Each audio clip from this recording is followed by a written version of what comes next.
is a presentation of Fox Sports.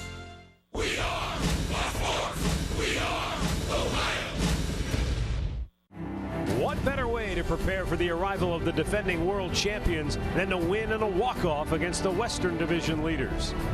Kansas City is still king of the hill in baseball and just completed a 6-game homestand sweep. Currently, they sit atop the Central standings, but the injuries continue to pile up for the Royals. The Indians have dealt with their own share of trips to the DL, and tonight they get a key piece to their puzzle back as Carlos Carrasco returns to the hill for Cleveland. The Tribe took 2 of 3 from KC a month ago. This time they meet for 4 as the race for October heats up on Sports Time Ohio.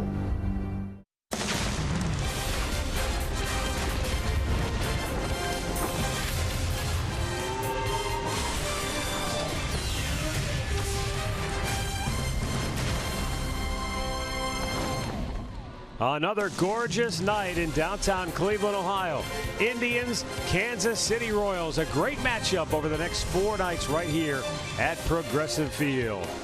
Hi again, everyone. Matt Underwood alongside Rick Manning. As we all know, in sports, injuries are a part of the game. The good teams figure out a way to weather the storm until those guys come back. Hopefully, the Indians get Carlos Carrasco back in the same tip-top form that he was showing before he got hurt. Well, I'll tell you what, they've done a nice job weathering the storm with him out. Carrasco has made 4 starts for the Indians this year. He came out of that 4th start, which was in Detroit. But he's coming back at the exact right time. Last year, Carlos was 4-0 against the Kansas City Royals with a 155 earned run average. So hopefully that hamstring is going to be okay. He's on about an 80 pitch count coming into this ball game, and let's hope it's a good 5 or 6 innings for him. He's going to be matched up against young Yordano Ventura. He was 4-3 this year, a high ERA. He's been wild. He did not walk anybody in this last game, but the Indians beat him earlier in the year. And the good news too, Rick, Carrasco's saying that on that one rehab start he made, he did have to get off the mound and make a couple of defensive plays, so everything went smooth sailing for Cookie. For the Kansas City Royals, wow, 3 players, 3 position players, everyday guys have been lost to the DL in the last 11 days, and that doesn't include Sal Perez, who hasn't played in the last 4 games with a quad contusion. And the Royals have really stepped up the pace offensively. They had a remarkable comeback against the White Sox, and they had a 6-0 homestand, and now they're out on the road. But you know what? You got to tip your cap. These guys have been great. It's been Hosmer, who's been swinging a very, very hot bat, Lorenzo Cain, and they've been getting, a lot of side work from all those other guys that they have on the bench. They raised their batting average 19 points in their last 11 games. It's been unbelievable. And the crazy thing, you saw in the video, Brett Eibner, he was a guy that got called up, and one of those guys got hurt before. Now he's on the DL with an ankle injury. We'll see if Kansas City can continue to weather their storm of injuries. Play-by-play, Indians-Royals coming up next. Plus, Andre Knott has the latest on the Indians tandem near the bottom of the order. Yan Gomes and Lonnie Chisenhall coming up big for the Tribe. Cleveland Indians baseball is brought to you by WB Mason, the official office supplier of the Cleveland Indians. By McDonald's, I'm loving it. And by your local Toyota dealers, visit buyatoyota.com. Toyota, let's go places.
the cheap seats. Smash toward short. Lindor goes to a knee, dives down and makes the catch.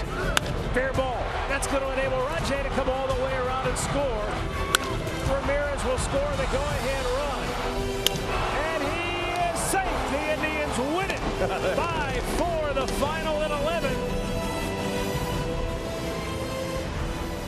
And we are just about ready for baseball as Carlos Carrasco makes his way to the dugout from the Indians bullpen. Last night, Lonnie Chisenhall started the game batting 8th. Yan Gomes came on late in the number 9 spot in the order.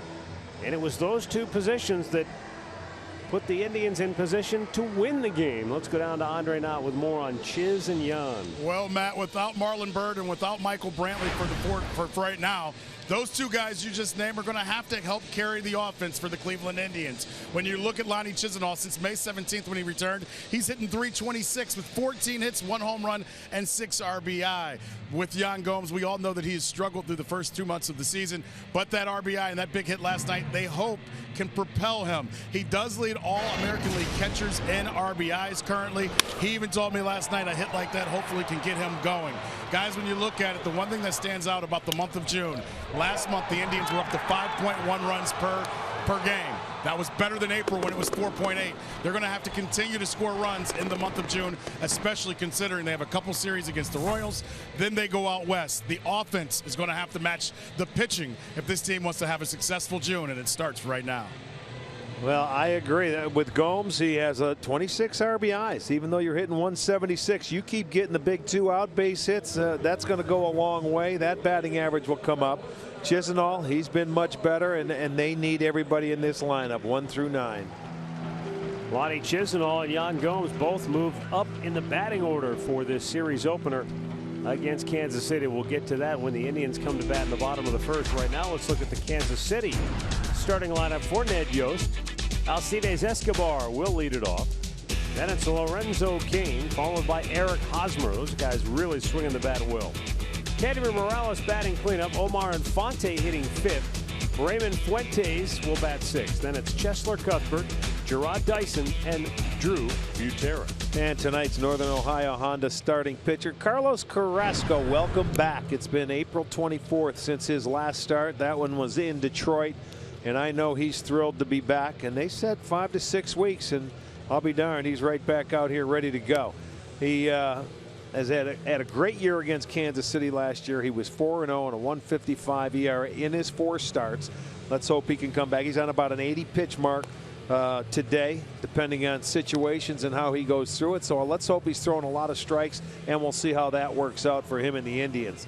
Let's check out the Indians defense behind him, brought to you by Jeep. It looks like this. It's going to be Davis in left. Naquin gets the start in center. Chisenhall over and right. Ramirez is at third. Lindor at short. Kipnis is at second. Napoli at first. Gomes doing the catching. Rob Drake will call the balls and strikes this evening. Carlos Torres at first. Sam Holbrook at second. The crew chief, Jerry Davis, is at third. Rick, with Carrasco coming off the hamstring injury on a play that occurred covering first base, with some of the speed guys Kansas City has in their lineup, do you expect them to bunt and test Carrasco tonight? Well, that's a good question. I don't know. You know, I don't think there's a lot of bunters other than Dyson may be a guy that may try it, and Escobar. But these guys, they're pretty much free swingers. But you know what? They know that Carrasco tested out. That's why he's out there. He's not playing hurt. Jose Ramirez in on the grass at third as Escobar stands in to get the game underway. As per usual, Carrasco works out of the stretch, and he misses low and away for ball 1.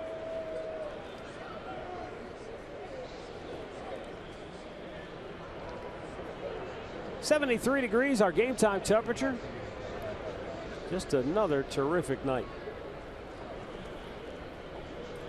Now 1-0 from Carrasco is swung on and hit toward right field.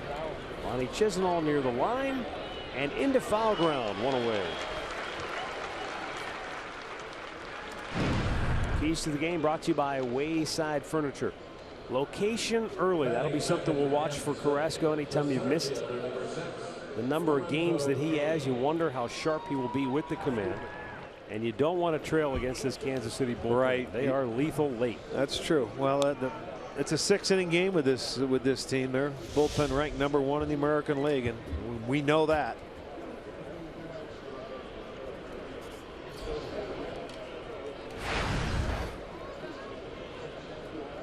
Lorenzo Cain. He's hit in 5 straight games, going 10 for his last 21. Against the Tampa Bay Rays, he scored 5 runs and drove in 6. Yeah, these next 2 guys are the guys that have been carrying them as far as when you're missing some very big pieces out of your lineup. Smash to left. And Lorenzo Cain has the Royals' first hit.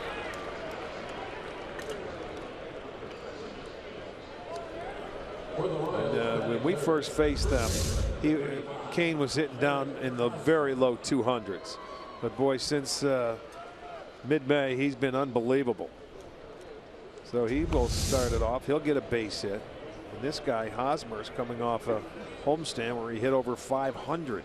I think it was that series here in Cleveland that got Cain going. He went 6 for 13. Yes, it got him going his right.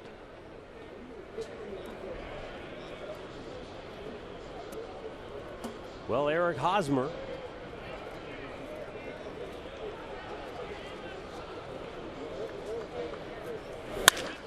He's got an 8-game hitting streak. He has 16 hits in his last 31 at bats. Ramirez juggled the ball, and Cain alertly takes third base.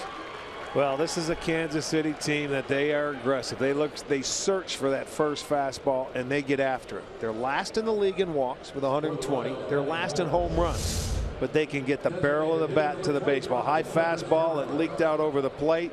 He smokes it the other way, and no way he should be able to get to third on this. Davis boots it, and that's all it takes. He gets into third safely, so I'm thinking that's going to be a hit and an error. It didn't look like he was going for third until he saw the bobble. Well, he shouldn't, as hard as that ball was hit. They have put an error on the board. So Rajay charged with the error. And the Indians now looking at a tough spot. I mean, this is where they struggled on the homestand. First inning runs have been a real problem. Yeah, they've only had a lead in 1 game, and that was against Baltimore, the middle game of that series. After that, they've scored in every first inning, the opposition. Kendry Morales batting just .201 on the year. But you wonder if he also is starting to heat up. He went 5 for 11 against Tampa Bay. Boy, you would think as hot as Cain and Hosmer have been, this guy's going to get an opportunity to get at bats with a lot of runners on base. So he's got to get some pitches. There's guys on all the time for him. Double play depth for the infield. The 1-1 pitch, and there's a double play ball. Lindor will take it himself to the bag onto first, and that'll get Carrasco out of the inning. Pair of singles do no damage. The Indians are coming to bat.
allowing a run. And now the Indians starting lineup for Terry Francona, presented by Progressive.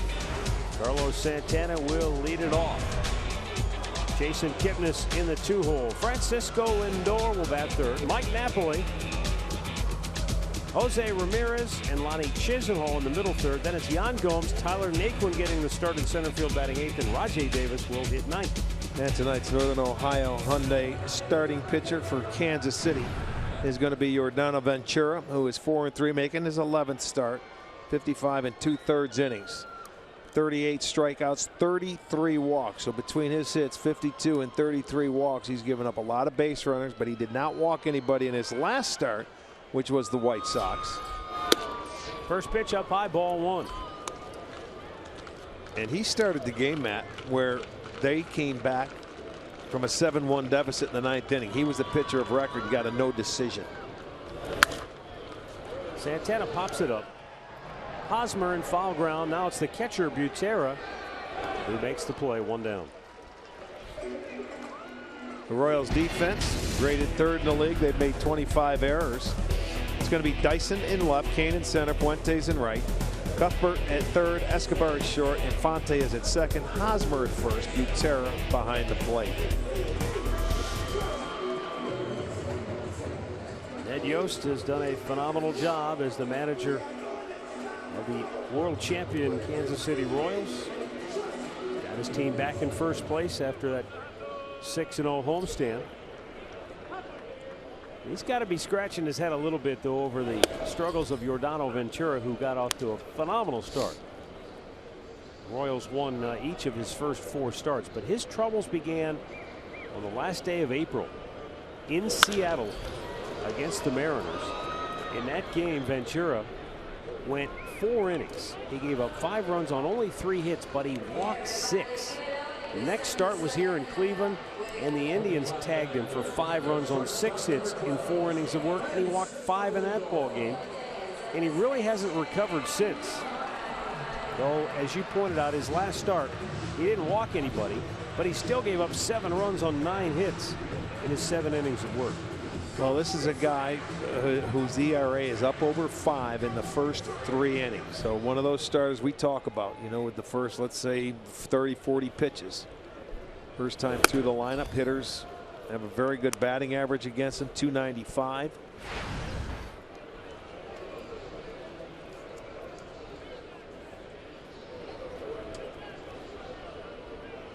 Francisco Lindor taking, that's low, 2-0.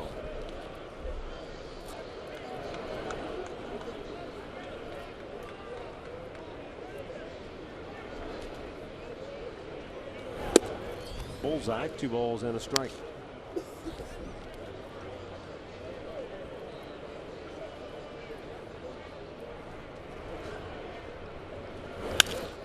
And Lindor shoots it foul. 2-2. This is one guy you're really not going to run on once you get on base. So you want to hit your way around and then take all the walks you can. Inside, a full count. You've got to make your mind up pretty quick when it's coming out of his hand at 97, 98. He can hit triple digits.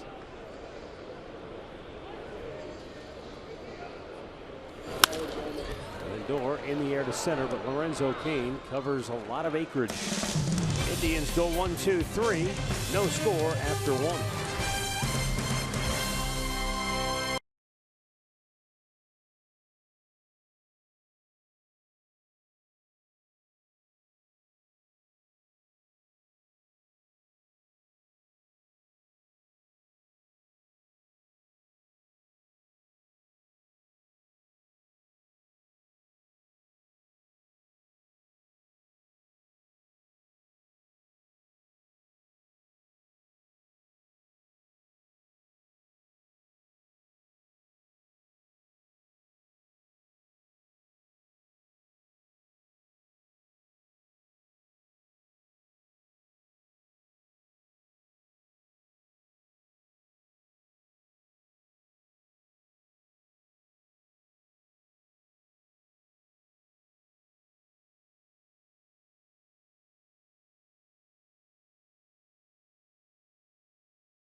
Off here in the second inning for Kansas City.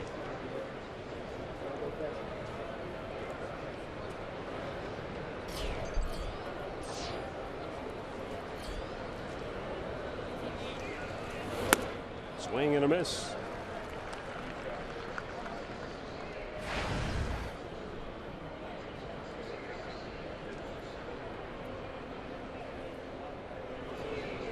And Fate has been in and out of the lineup for Kansas City. He's played in 37 of their 52 games to this point.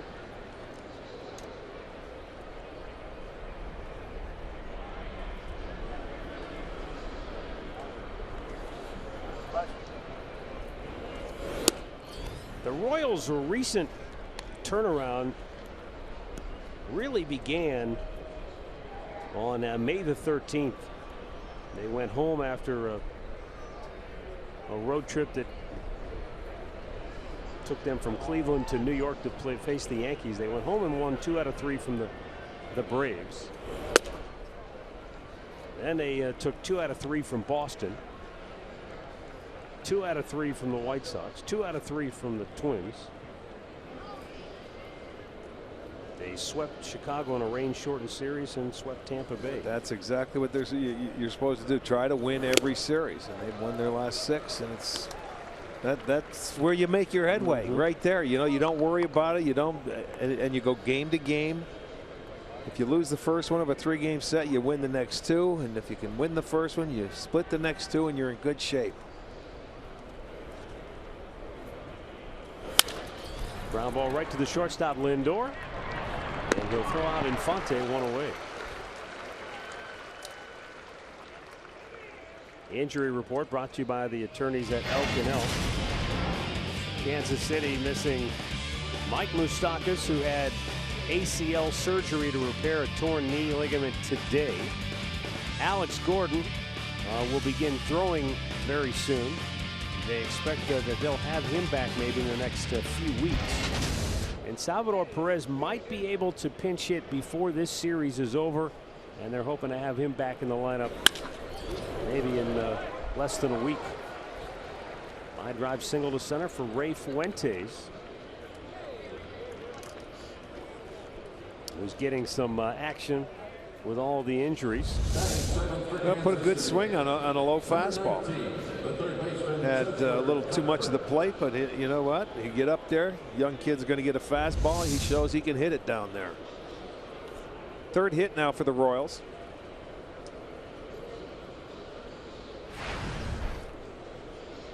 This was a kid that stepped in and filled in for Moustakas the first time they came in here. And boy, defensively, he had a terrific series.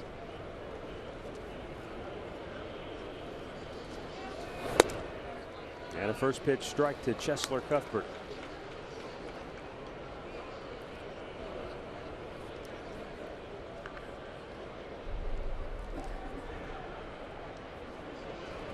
Royals on the start tonight of a 10-game journey.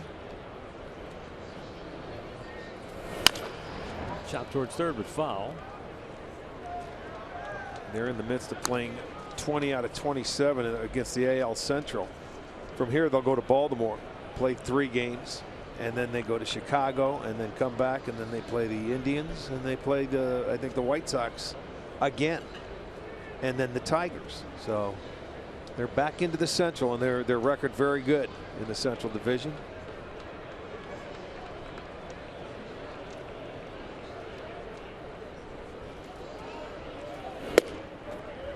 Out looking, Cuthbert, first strikeout victim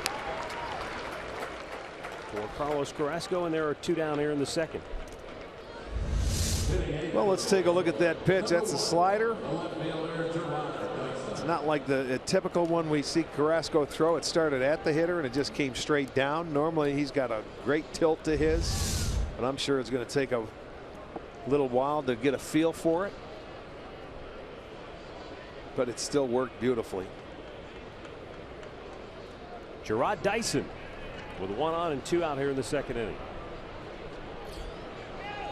Runner goes. Gomes with a good throw, and they got him. Fuentes is thrown out to end the inning. Another nice throw by Yan Gomes. And we'll go to the home half of the second inning. No score in Cleveland.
At Bat app. You can stay connected all season with radio broadcasts, video highlights, stats, news, and more. Download MLB.com at Bat, the #1 app for live baseball on your smartphone and tablet.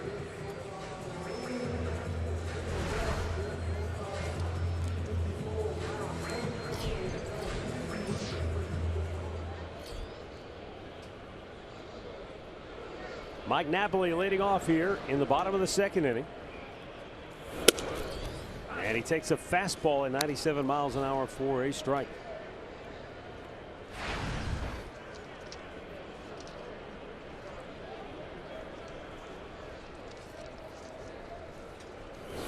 Up and away.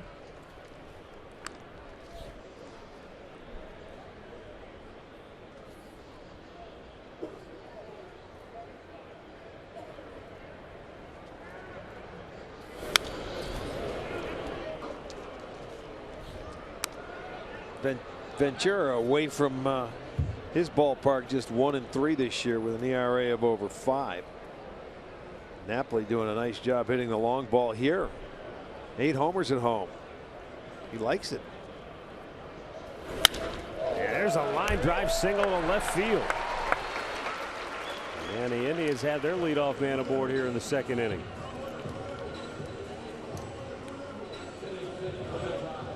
Like Mike picked on a changeup here that he left upstairs.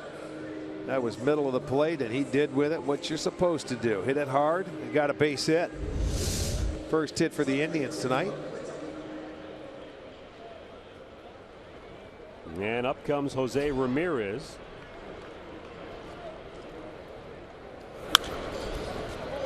Pops one back into the seats.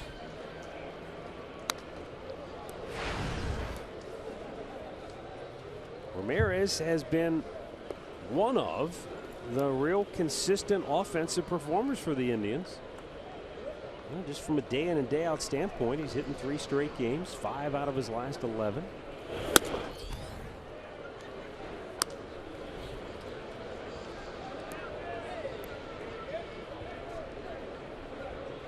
He doesn't have as many at bats as say Kipnis or Lindor, even Napoli, but .315 average has been a real boost for this lineup. Coming into today, Kipnis leading the team with 203 at bats, Lindor with 201, Napoli 183, and then Jose Ramirez with 149. Oh, and by the way, your utility man with 149. And batting 5th. Yeah. A lot. Pulls it up the first baseline. Ventura. He missed him. Did he get him? He missed him. He didn't get him. You're right. Ramirez beats it out. He is safe at first base on an infield hit. It was an easy play for Ventura to just pick it up and throw it, but he wanted to tag him, and I saw daylight. And you're allowed to veer out of that line going down the first baseline. You watch him, it's just an easy throw. Just flip it. He thought he could tag him, and Ramirez gets by him and beats it out. So now they'll have runners at first and second and nobody out. They catch a break right there.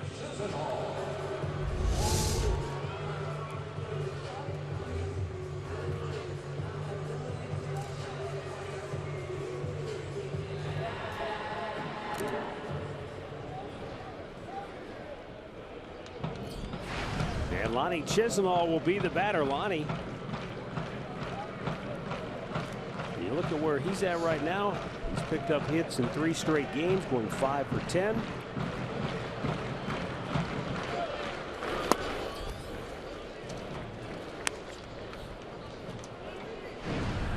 Player profile brought to you by Levin Furniture. That Hosmer, or that draft, Eric Hosmer, was a 3rd overall selection when Lonnie went 29th to the Indians. Way out in front. Good change of pace by Ventura. And when you got a guy throwing 97, 98 miles an hour, that can be just a brutal pitch.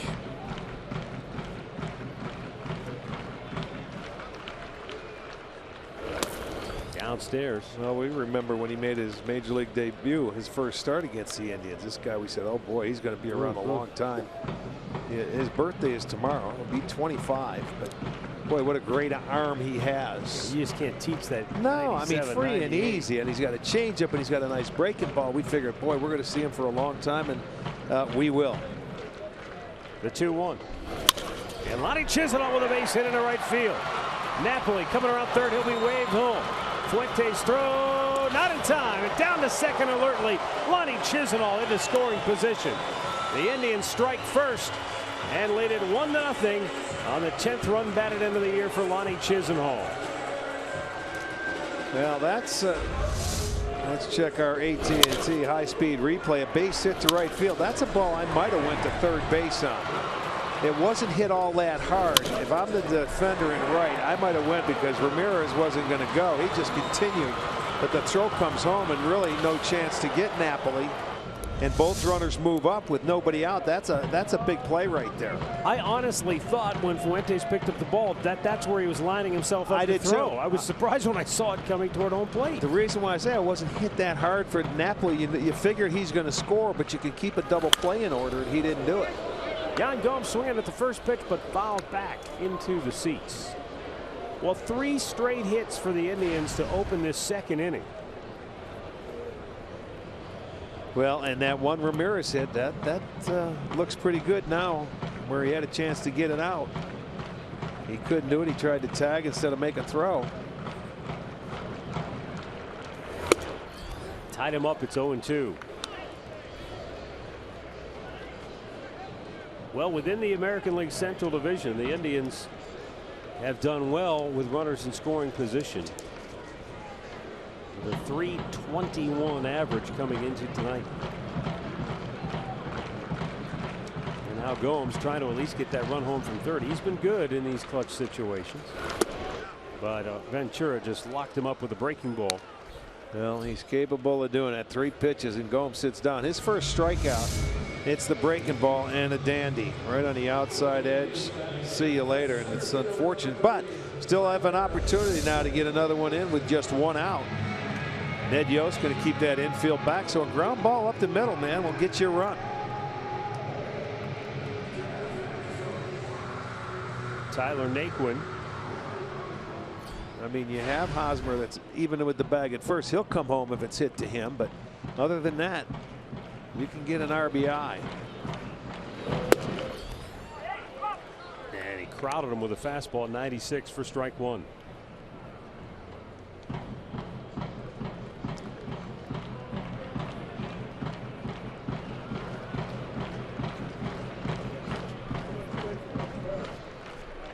Going back in there again, it looks like. Time call.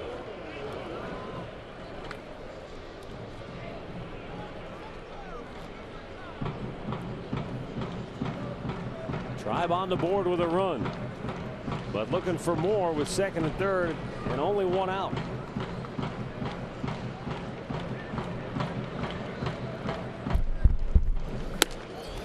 Upstairs with a fastball to even it up.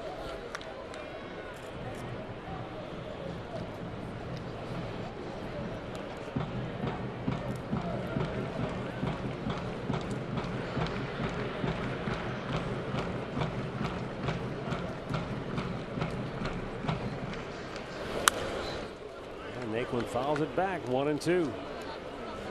This is a guy where if you get a pitch to handle and you foul it back, it's almost like you're in trouble. Well, the pitches, if you get something decent ahead, you want to put it in play. You may not get it. This guy has too much on it sometimes. Naquin punches it to left field. Dyson makes the catch. Ramirez will tag, and now he goes back to third. Boy, I thought he was on his way, and Dyson threw the ball off balance. I don't know why he stopped. I didn't see it down the line. I thought Mike Sarbaugh had him tagging all the way. Maybe he didn't like his jump. I don't know. Let me see. I want to see how many. Let's go. Here he comes. Here comes Mike Sarbaugh. He said go. Well, he didn't hold him up, at least, unless he did it verbally. Yeah. It looked like he wanted him to go, and the throw was offline. I know Dyson has 6 assists from the outfield and a strong arm, but he threw that one on the run. So that could be a break there for Kansas City. Well, a missed opportunity. And now it'll take a 2-out hit as Rajai Davis stands in. Rajai has hit in 6 straight games. And with runners in scoring position, he's got the 13th best mark in the American League at 359.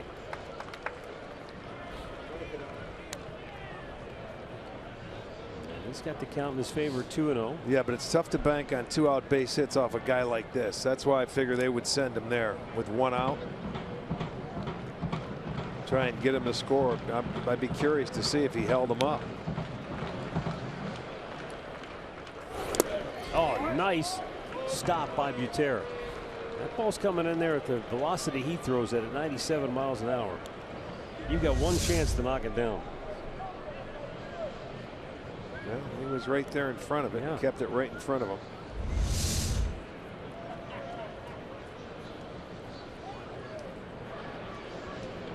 No, either he's just kind of missing his spots here, or he is intentionally working around him, though I wouldn't think that would be the case here. And he walks him on 4 straight. So the bases are loaded with 2 outs for Carlos Santana. As we pointed out before, Ventura has been prone to bouts of wildness with 33 walks and 33 walks and 38 strikeouts coming into tonight's game. He has 1 of each in this inning, and the bases are loaded with 2 down.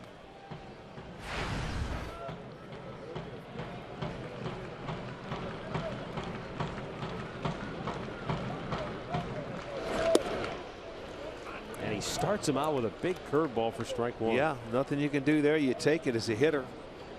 You don't want to make it out on a breaking ball in the first pitch. And it was a good one, too.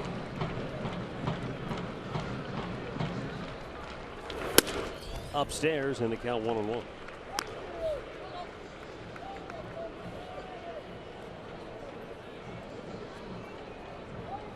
He's done a terrific job throughout his career in bases loaded situations, looking for his first hit with the sacks full this year.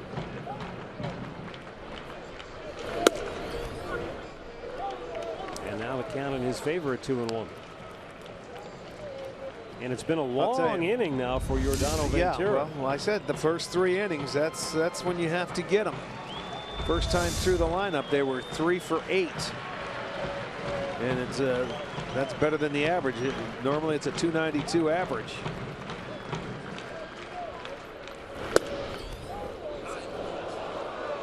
looked like a similar pitch to the one he just called a ball. This one's a strike. It's 2-2. You know, it looked like the same pitch, and then Santana, he brings the arms up like it was inside. That was not a bad pitch. That looked like it was the same pitch as the one before. It was 2-2. Curveball right back to him, and Ventura lobs it to first to end the inning. So the Indians start the inning with 3 straight hits, but score just one time. They have a 1-0 lead.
For Miller time, it's brought to you by Miller Lite. Gerard Dyson back to the plate. He was up to bat when Ray Fuentes was thrown out trying to steal in the second inning.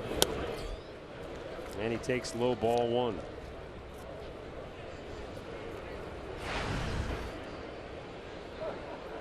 Dyson had a 9-game hitting streak that came to an end last night.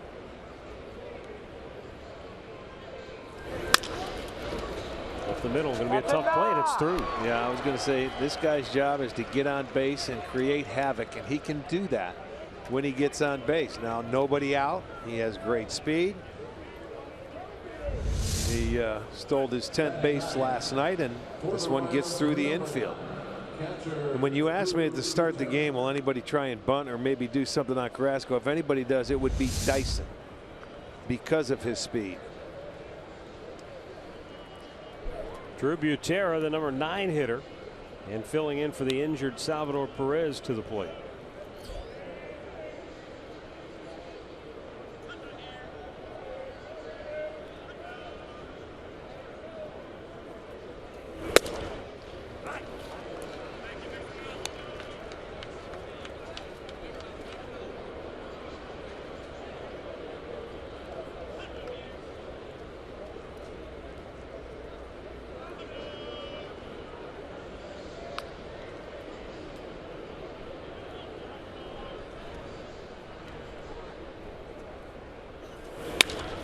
Crushed.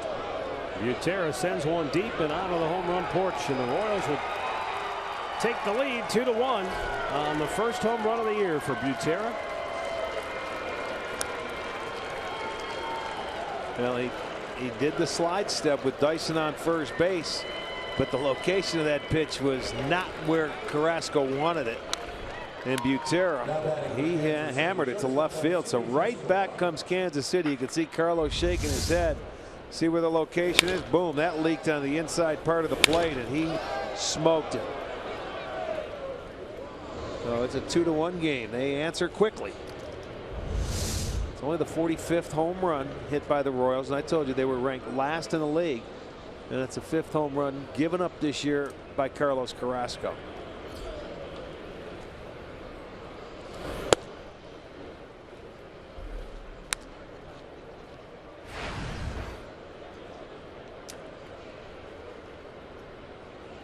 Alcides Escobar fouled out his only time up in the first.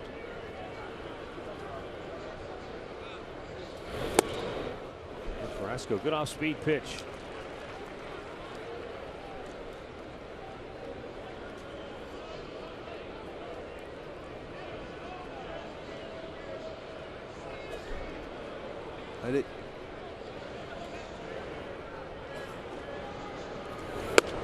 Just missed inside with the fastball.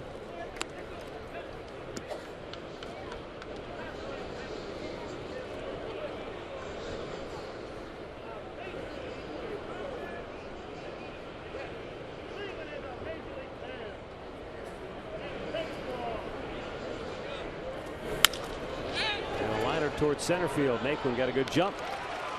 Makes the catch, 1 down.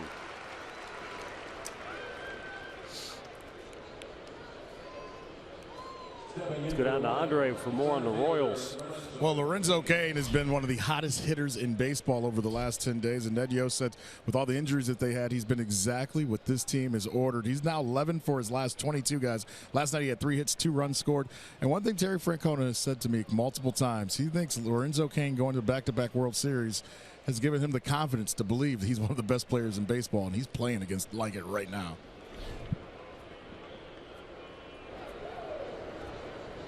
Cain with a single to left his first time up, and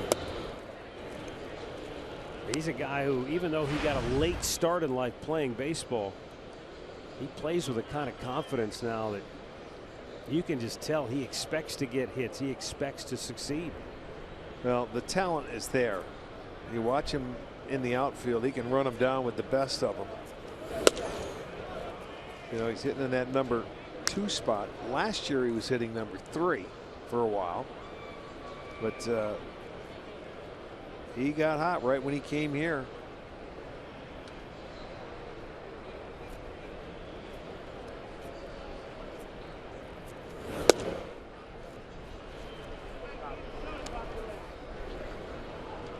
You know, it takes some players a while to get started, and just because you're off to a slow start doesn't mean you're not going to turn it on and you can get hot. And that's what Kansas City's doing now. They've got guys getting hot at the right time, and more than a couple of them.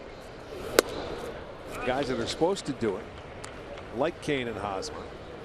But then you're getting contributions from other guys that they never even expected to be there, because who thought that Moustakas and Perez and Gordon would be out of the lineup.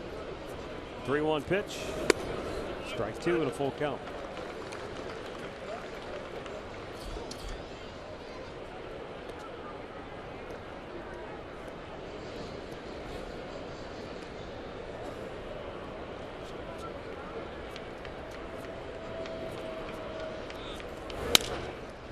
It's one thing to build a roster that can win a championship. Boy, Dursley, I don't know how in the world he got out of the way. It went between his legs. He was lucky it didn't bounce any higher. Look at Ned Yost laughing.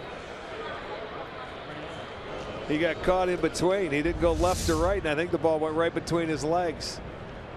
It sure did. Boy. He got up there about as high as a dollar bill. He had it all the way. He's lucky he had it all the way. Payoff pitch. It's one thing to build a team that build a lineup, put together a lineup that can win. And it's another thing to put together a 25-man roster that can fill in some of the gaps. But it's another thing to build a 40-man roster that can overcome injuries during the season, maybe subpar performance here and there.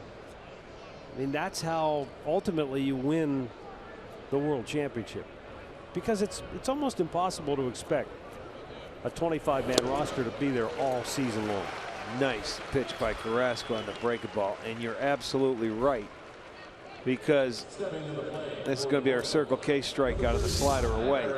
You know, when you go up there, it's teams like the mid-market teams that don't have the big payrolls, the Indians, let's say the Royals, where, you know what, you lose a guy, you can't go out and buy one or try and, you know, sign another one or trade for a big salary. You got to come and play from within and get the guy, so it's from your own organization, or you look and you try and hunt down trades. Not an easy way to go about it, especially with valuable positions.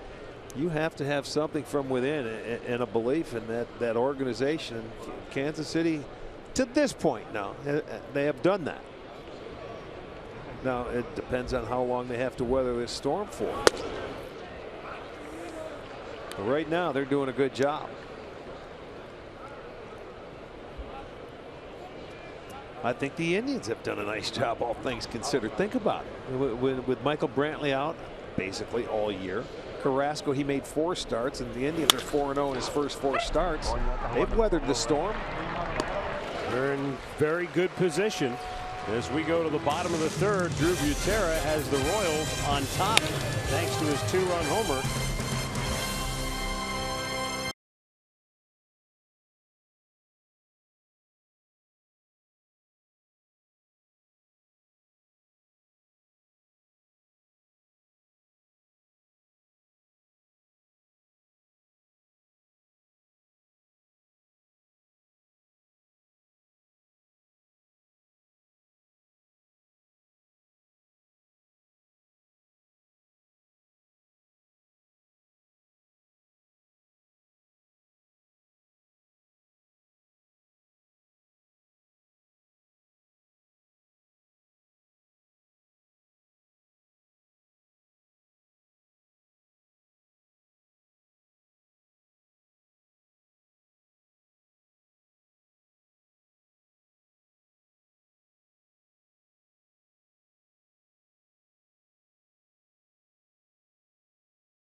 In the American League Central Division this year, the Royals 13-5, 500 against everybody else. Indians are 14-7 in the division and 4 games under against the rest of the bigs.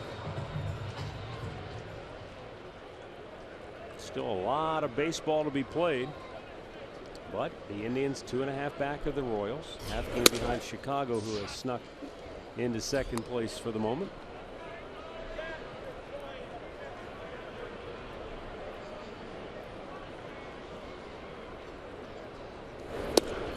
Down and in. 1 ball, 1 strike.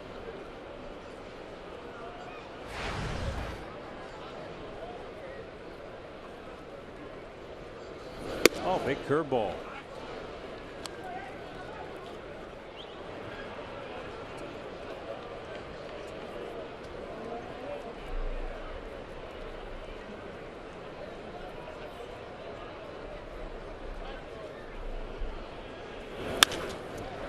Shortstop Escobar. I love you.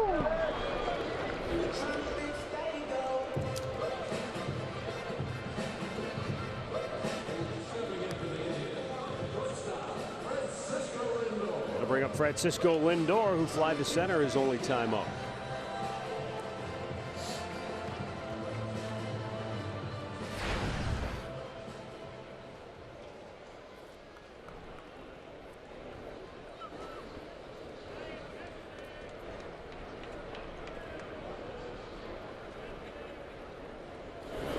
Fastball outside corner, painted it. Well, that's a great pitch. Pitch going away, outside edge. For a very first strike, you can't do anything with it but look at it. Missed inside.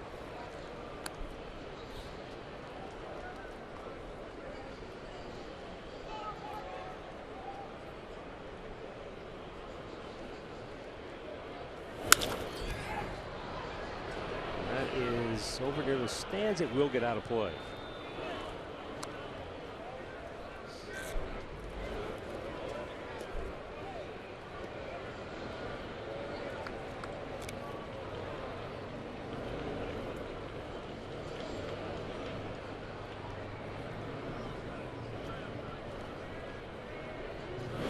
Curveball and just missed.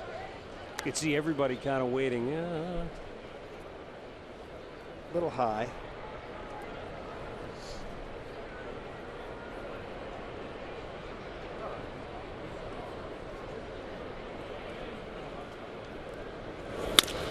Pulls it. Get up. Hosmer has to make a good throw, and he can't. Throw wide of the mark, and Butera kicks it into the dugout, so Lindor will go to second. Actually, he'll go all the way to third because the throw came, or will he? No, he'll go to second. That could be a double error. Hosmer, who tried to lead Ventura to first and lead him, and he threw it wide of the mark. So let's see. Ventura's over there. If he makes a good throw, he's out. But it's a bad throw. And then Butera over in front of the dugout kicks it into the dugout. Or did it go in before he touched it? Well, let's see. I think it's a tough play for Butera, though, because he might have been playing the carom. I think it hit the screen, bounced back into him, and then into the dugout. We got a hit and an error. They're good. Lindor a hit and the error on Hosmer.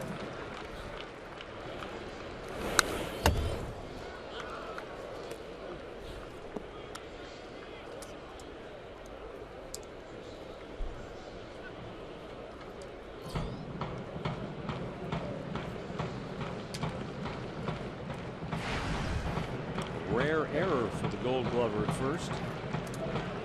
That is a tough play. Yeah, he's ranging, to second base, going to his right. He's throwing across his body, and he had to lead the pitcher. It is a tough play, but he's one of the best at doing it. You think about that, Rick. I guess you're trying to, at first base, I suppose, if you're Hosmer, you're trying to throw it to the bag, but you're still working with a moving target. Yeah, you got to lead him. You're like a quarterback having to hit your guy over the middle. The only other guy who really ever has to do that is maybe the shortstop on a pitcher covering a double play. And that's impossible. I mean, that's really a tough play from that far. Yeah. You don't know how hard to throw it. They're running, and that ball's sort of bouncing.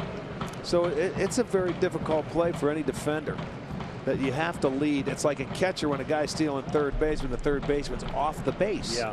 Those are really tough throws for defenders. Up and in to Napoli.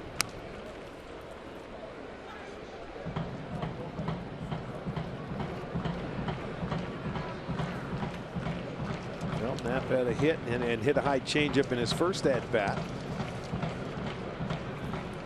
Base hit here could tie the game. He's hitting 286 with runners in scoring position.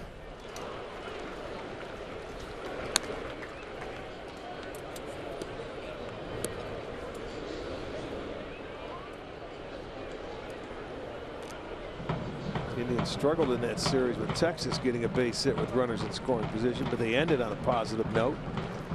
And they started up today with Chisenhall getting one, so get them early and let's see what happens.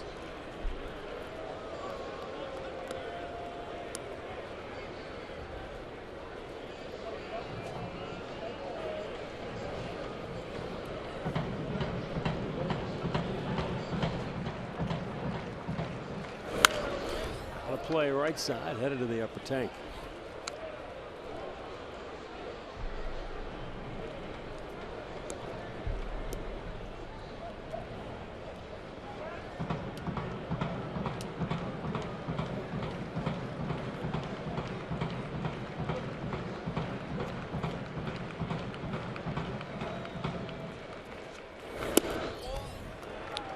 Mike Napoli now has 6 hits on the homestand. 4 of them are home runs. I guess that's the definition of a big power hitter. They come in bunches. Yeah, they sure do. Strikes him out. Second K for Ventura. 2 down here in the inning.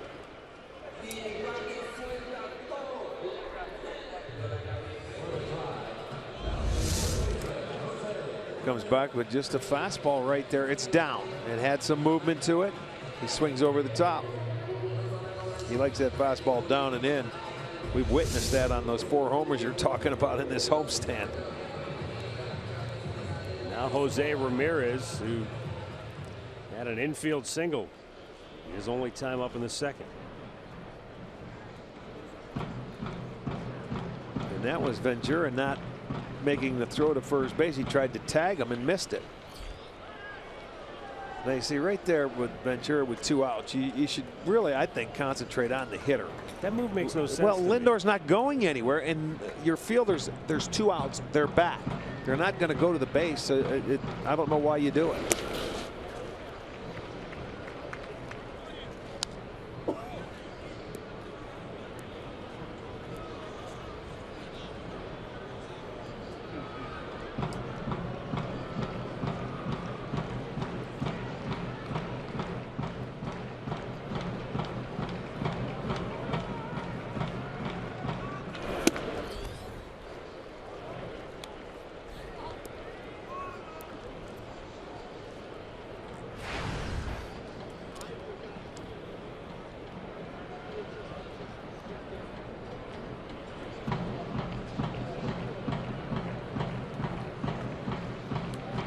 Now the 2-0. And a base hit into right field. Lindor around third, and we are tied at 2. Jose Ramirez delivers another clutch hit, this one with 2 outs in the third, picking up his 20th run batted in. Well, that's his 12th hit and 29 at bats with runners in scoring position, and none bigger than that right there. He's been outstanding for this club. I mean, when it comes to clutch hitting, Ramirez has been there. Hosmer did get leather on it to slow it down. That sort of helped Lindor come around to score, so they come right back. The error certainly helps.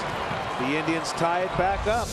9 out of 20 with 2 outs and runners in scoring position. That's close play at first. Ramirez just beating the tag. Royals asking for a pause in the action as they ponder whether or not they will go to a replay review. Well, let's see. I don't know if he wasn't going anywhere. And I told you to start, this guy's tough to run on. Nobody's stolen a base on him. He's given up 1 in the last few years. He's just really tough to run on. He does a great job holding him.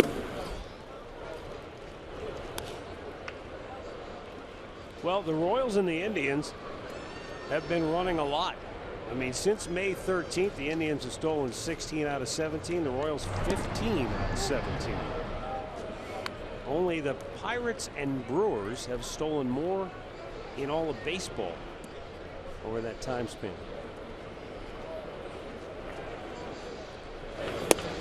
Inside to Lonnie Chisenhall.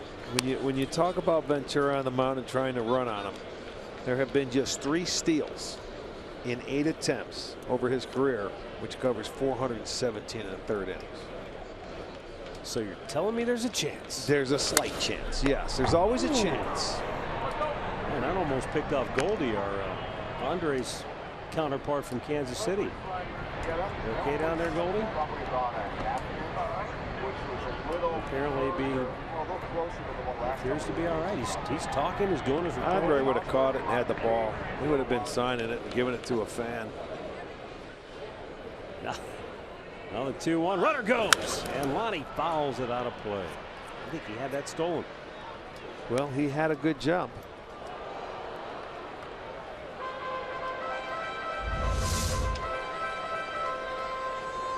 It wasn't all that good. It was okay.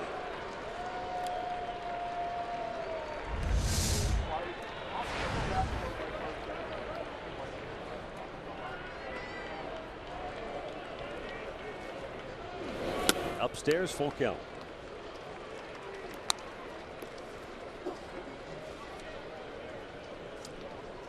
Usually Ventura, one of those pitchers that when he gets you to 2 strikes, he can bury you and put you away. But so far tonight, the Indians are 4 for 10 with 2 strikes. Runner goes, and a ball ripped into the crowd.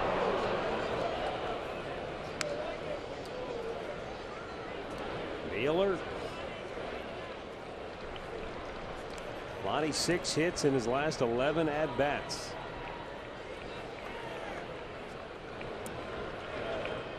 Again, Ramirez will take off on the pitch. And it's fouled the other way.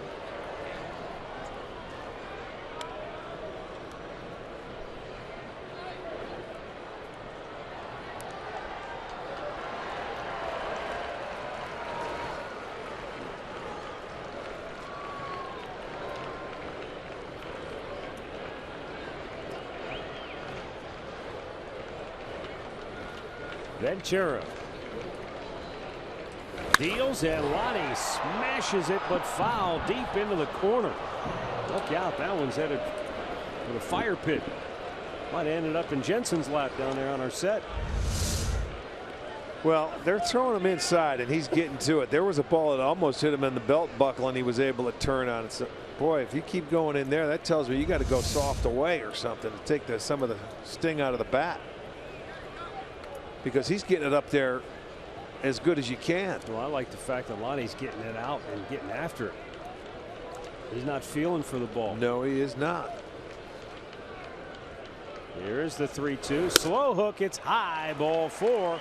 The inning continues. Second walk tonight for Ventura. 2 on 2 out now for Yan Gomes. And we're going to get pitching coach Dave Island out to the mound for the first time. Well, you can launch your summer with our Bring the Heat weekend.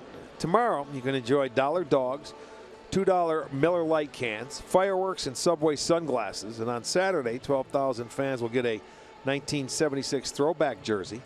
A post-game fireworks show will follow, and you can pay tribute to the late David Bowie, Glenn Frey, and Prince. Visit Indians.com for the tickets.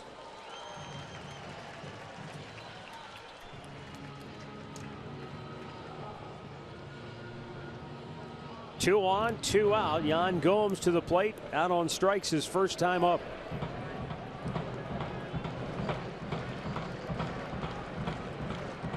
Ventura, after the meeting with Island, almost hit him with a big curveball. And it's ball 1. That's an interesting choice. A lot of times after the pitching coach comes out, it's a fastball. He starts him off with a big slow That's hook. what most hitters think too. Yeah. And they want to get after that first fastball.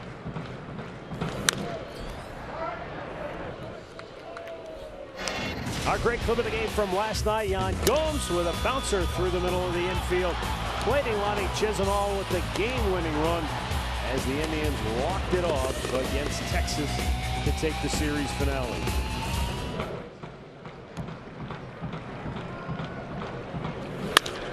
Right at the shortstop Escobar. They'll go to second, inning-ending force.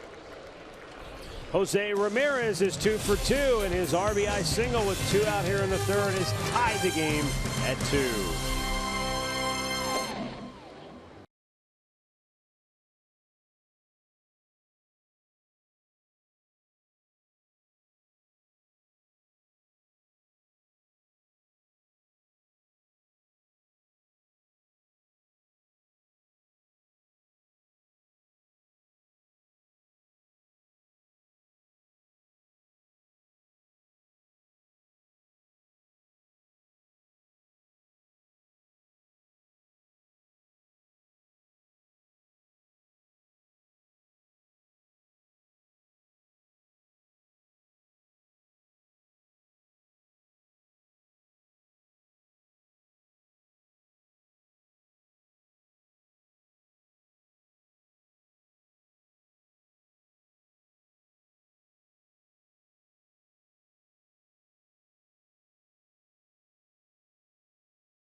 Kendry Morales to lead off for Kansas City.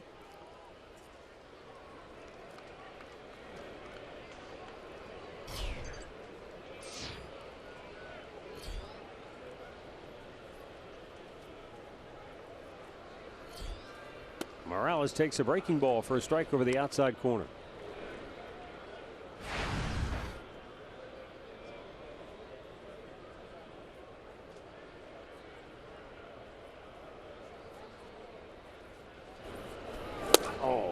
down and in. Morales had to dance out of the way.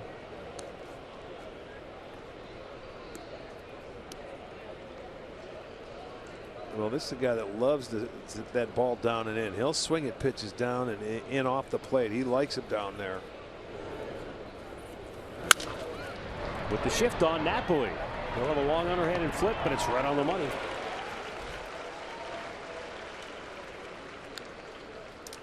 Make a difference this summer. Bike to Cure in Velasano takes place the end of July. Every dollar raised advances cancer research at Cleveland Clinic. Team up, get involved. Velasano.org.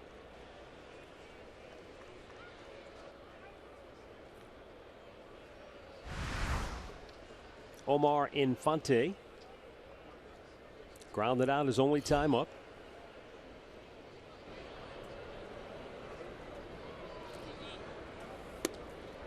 Over the outside corner for a strike.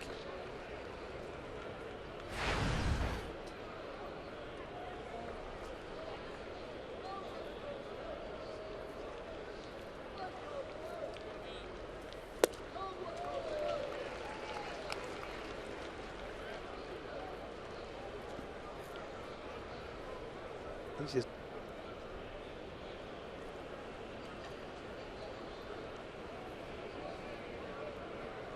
now the 2-strike pitch, and it's hit in the air to center field. Tyler Naquin will make the grab. 2 down.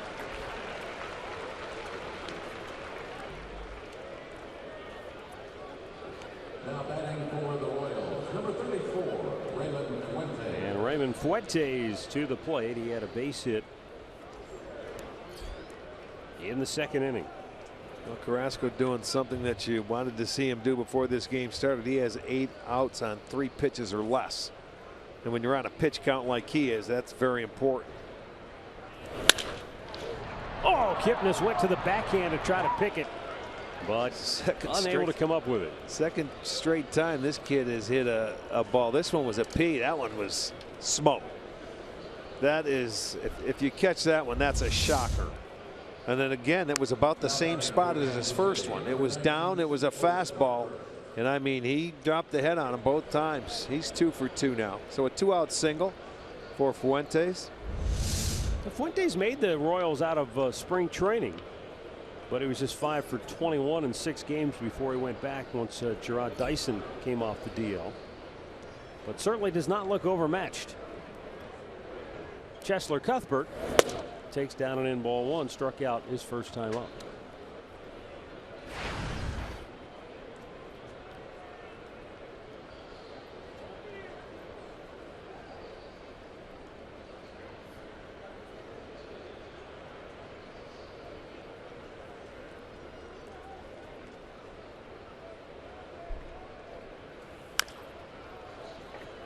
Chesler Cuthbert came within inches of being perhaps a persona non grata in Kansas City. It was a week ago Sunday. He went to he was trying to make a play. He was coming in from third. Salvador Perez came out from behind home plate. He went low. Perez made the catch, and he crashed into Perez with his shoulder right above the knee of Perez. It looked awful on the replay when you see it. Ground ball up the middle. He's got a base hit. And back-to-back 2-out singles here in the 4th inning. The good news for Kansas City was that Perez didn't have all of his weight firmly planted on that leg when Cuthbert collided with him. Had that been the case, you're probably talking about a blown-out knee, and he's having surgery today along with Mike Moustakas, and his season might be over. But this is the play. Yeah, watch where the he catcher. hits. Caught him on that left leg just above the knee. Boom, the shoulder, the knee, the elbow. But that foot was off the ground. Just by a matter of inches, according to trainer Nick Kenny, who used to be with the Indians. He said that's how close it was from being really, really bad. As it is, it's still a very painful injury for Perez because you're talking about a catcher who's got to crouch down. So he still has a lot of swelling just from the collision. Yeah, and blood in the quad. inward. Yeah. But that's a lot better than the alternative. But today, this is so today's Thursday. They're thinking maybe by Sunday he'll be able to available to pinch hit, and maybe a few days after that they're hoping to get him back behind home plate. Still better than having to lose him for 2 weeks by putting him on the DL. So to this point they have not put him on the disabled list. Gerard Dyson singled his first time up. And Carrasco deals, and that's a little bit outside, ball 1.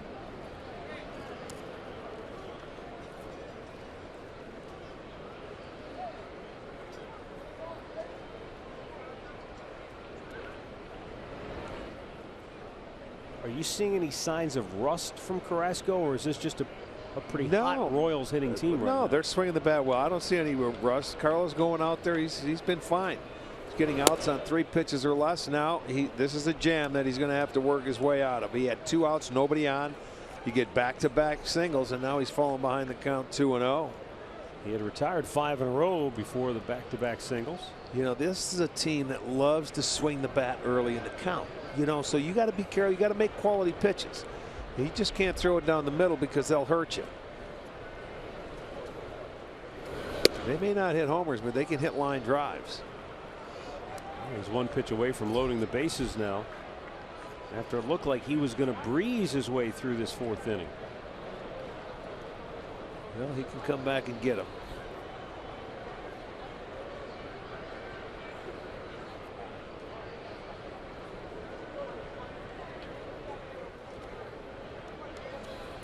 I mean, they already have 7 hits here, and we're only in the 4th inning. But when you look at it from the 6th spot on down, they have 5 of the 7 hits, and 6 of the 7 have been singles.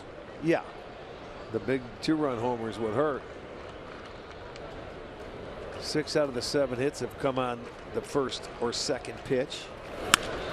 Swings, pops it up, and it's not going to be playable. Into the seats it goes, and he's back into the at bat now.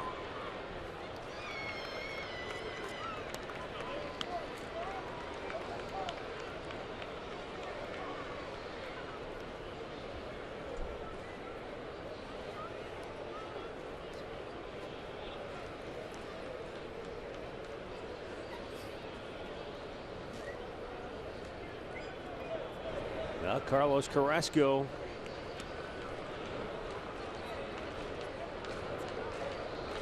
Perhaps a key moment in this game right here. 4th inning. 2 on, 2 out, 3-2 pitch. Runners go, and Dyson fouls it off. Well, that sort of buried him inside right there. But however, I don't know how he did it, but he got a piece of it to stay alive. Look at that, was a check swing. He was just able to get enough of it, went straight down into the ground. Looked like it was a strike too.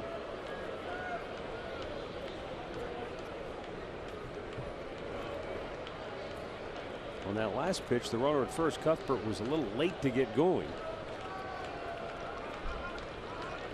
The runners will be off, and a ground ball in the hole, and the Royals answer back once again. They regain the lead 3-2. 3 straight 2-out singles here in the 4th inning. Boy, that's one where you thought, okay, man, you got to go out, Carlos, and slam it, shut it down. And after the first 2 were out, 3 straight hits. That one was upstairs. Might not have been on the plate, but he stayed with it. I thought Lindor was at least going to be able to knock it down or catch it. Couldn't do it. Back comes Kansas City. They retake the lead 3-2. And out comes Mickey Callaway.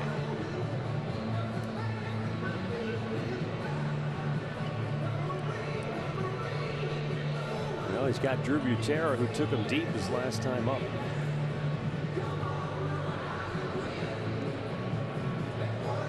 His first home run of the year.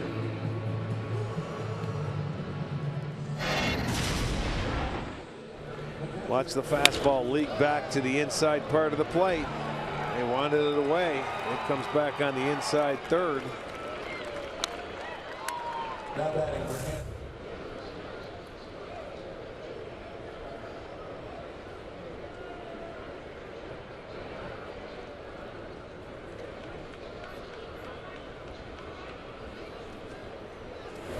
Indians get the bullpen ready. Carrasco is just just shy of 60 pitches, but it's not necessarily the total pitch count they're looking at tonight. It's sort of the stress level, the intensity that he's got to throw with. And as you pointed out, Rick, it's been a while since he's been on the hill. And Gutierrez sends a fly ball routine this time to left. Davis makes the catch. Side retired, but Kansas City, for the second time already tonight, has answered back. They lead it 3-2.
This guy's unbelievable.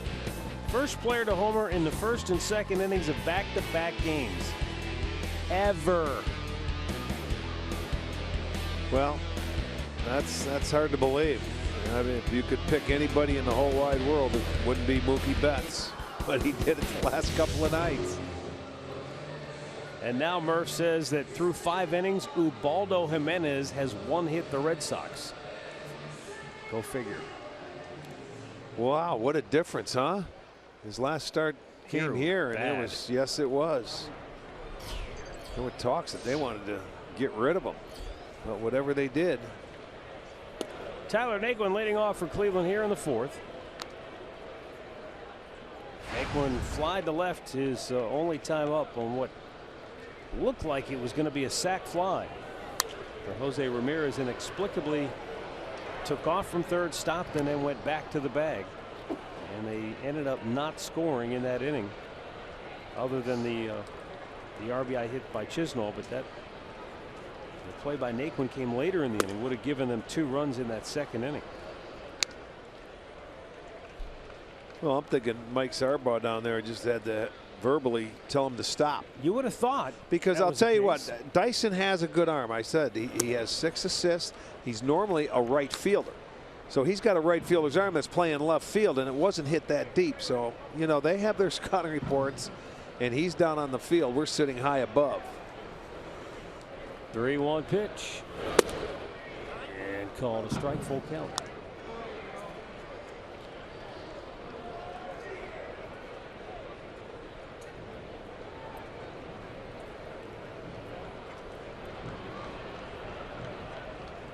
The 3-2. Foul back. Well, that's what you want to do. Get that leadoff man aboard. And in a way, if you walk him, this guy, he gets upset at himself when he's out on the mound, especially when he walks people, because he's trying not to. Much more so. Mm-hmm.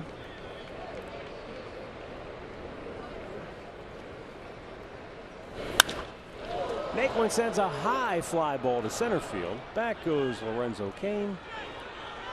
1 down. Major League Baseball returns Saturday with a game you'll see on FS1 when the Rays take on the Twins at 3:30 Eastern. Then Baseball Night in America.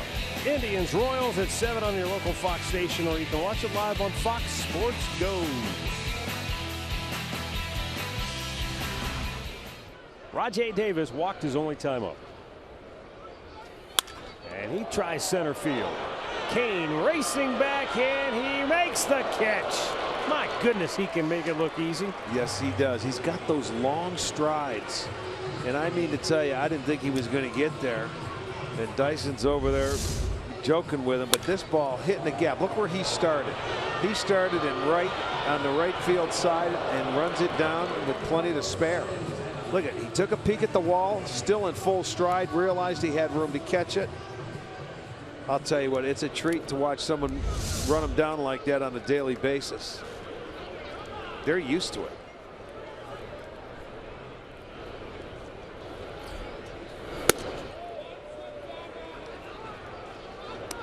That's an extra base hit with most center fielders out there.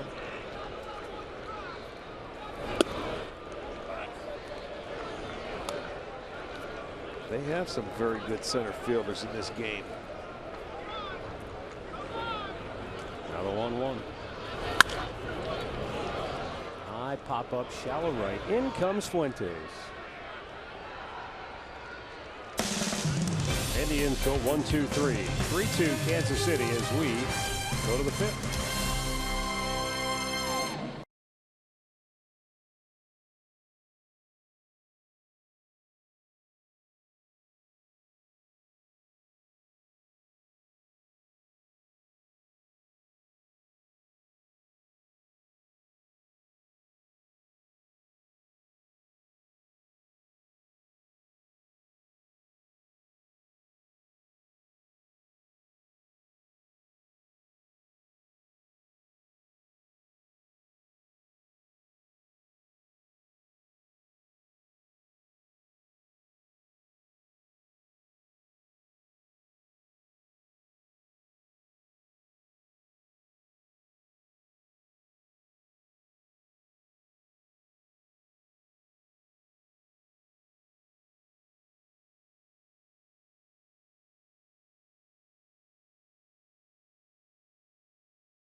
By Levin Furniture. For the best deals on furniture and mattresses, shop Levin's.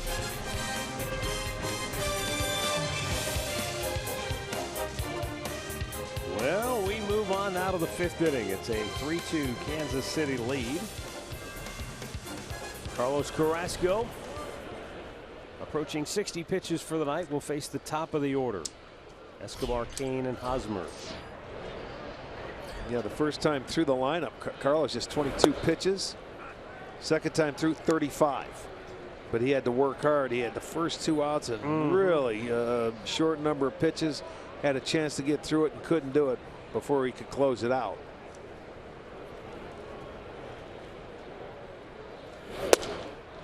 A little bit inside 1-1.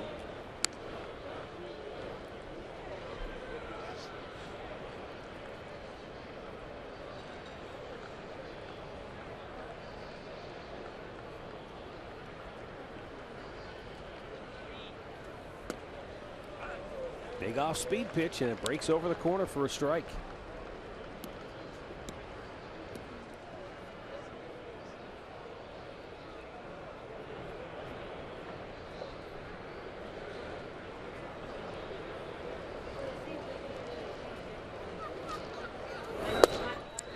Inside, he missed. 2-2.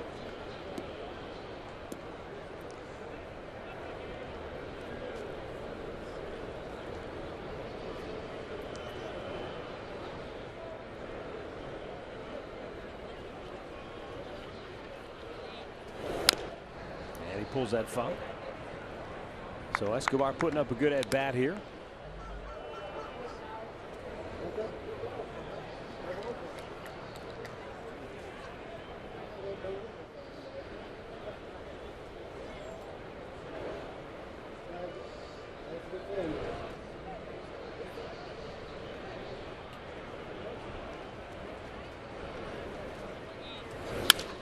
Threw his bat at it and rolls it to Kipnis, and he'll throw him out, 1 down.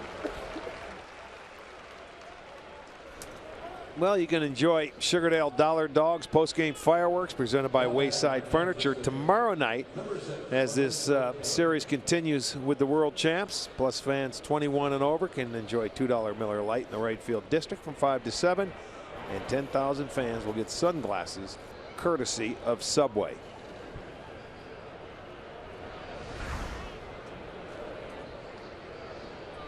Here is Lorenzo Cain, 1 for 2 tonight with a single. Struck out his last time up.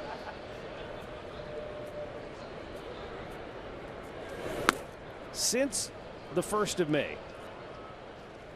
So we're talking about a month.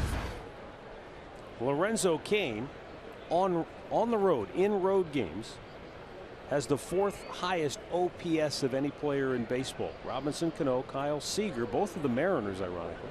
Daniel Murphy of the Nats, and then Lorenzo Cain at 1191. Now, typically, a player who has an OPS of around 900, that's on base percentage, adding the slugging percentage to it, which takes into account a guy's ability to get on base and hit for power. If you're around 900, you're in the upper echelon. Yes, you are. He's sitting there at 1191. 1204, Robinson Cano leads in the last month. What a play by Lindor. Will he get him? No. Knapp had to come off the bag to snare the throw. Well, nice try, because you know what? When you catch that ball, you know the speed of Cain going down the line. And that's exactly what Lindor did. He tried to bounce it, one hop it. He had to take 5 steps. Then you plant him, and it takes an accurate throw. That's a tough play, especially with somebody with speed.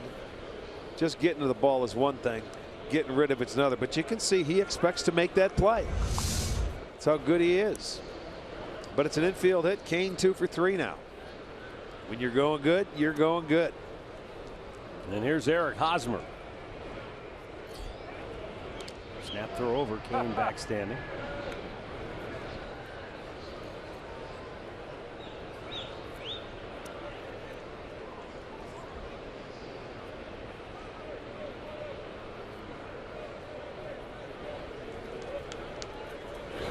Down low.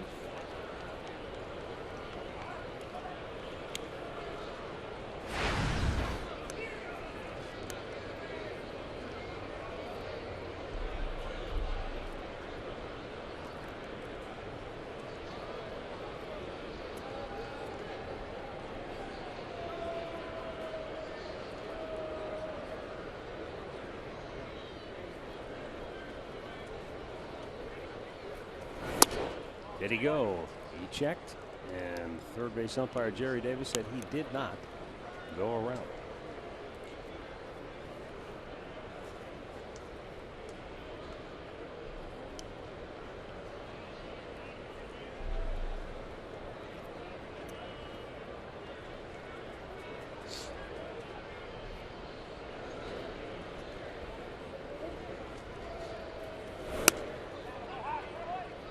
Well, I don't blame him. He doesn't want to throw too much to this guy because he can do some damage, and it's okay because you can't give in. This guy has been locked in. So if you do happen to walk him here, then you've got to come right back, and you've got a double play guy in the on deck circle, and you're going to have to make your pitches to him.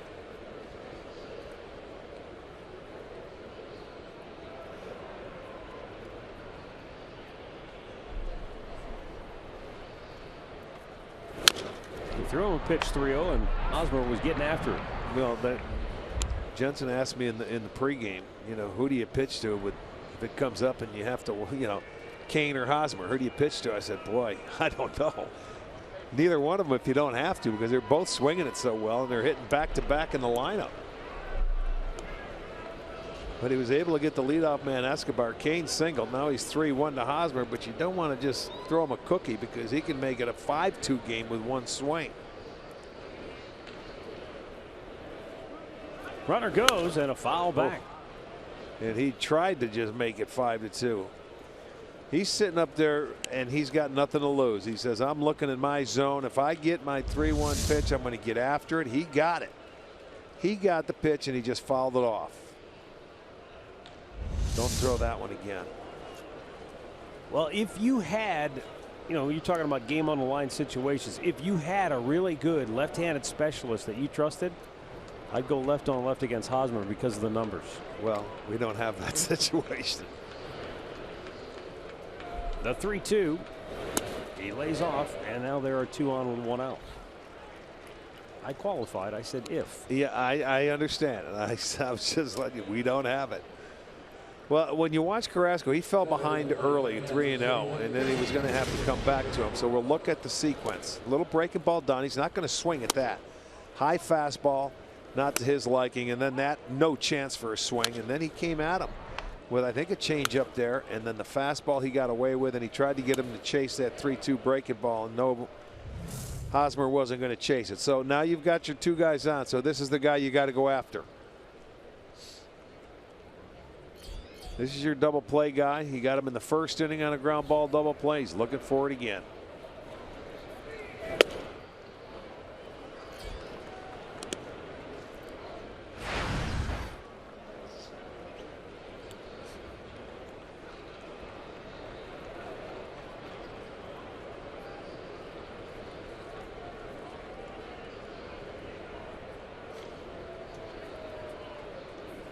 Kendry Morales 0 for 2. Swing and a best throw to first. They have him, and he's called safe. Napoli did an amazing job to pick the 1-hop throw from Gomes and try to get the tag on Hosmer. But according to first base umpire Carlos Torres, Hosmer was able to roll back to the bag and avoid the tag. If you watch Hosmer, you watch when he leads off, his back is to first base. And for me, oh, he's tripped. Did he touch the bag? I don't know if he was on the base or not. Let's see. This is a better angle. He's not on it. He's not. He's out. He's out. If he had, no, is the ball in his hand or his glove? It's in his hand. Okay, so that's the difference. See, he didn't catch it cleanly, and it was in his bare hand. And by the time he tagged him, his hand was on the. Okay. His pinky was on the bag. Yeah, they had him. But look how he leads off. His back is to first base. When I saw him leading off that way, I was thinking it might be worth your while to throw behind him. He tripped coming back in. He was lucky to get back. That would have been a great out for the Indians.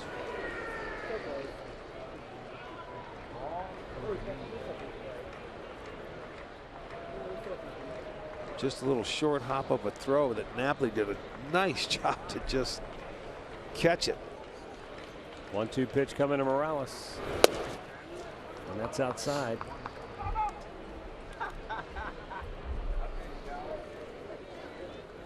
Carrasco got Morales to hit into a double play with 2 on and 1 out in the first inning.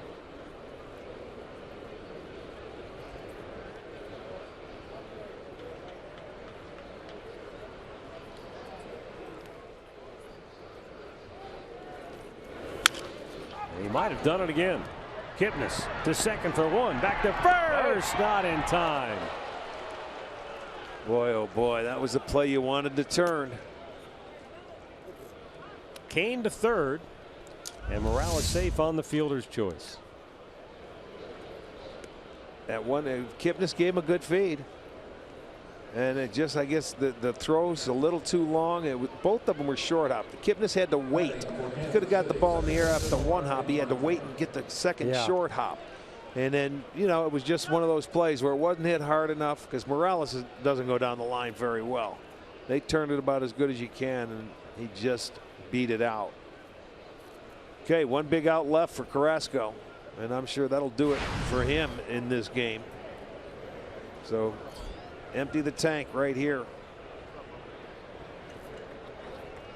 Omar Infante is 0 for 2. He has grounded out fly to center. And as you said, Rick, this is probably it for Carrasco.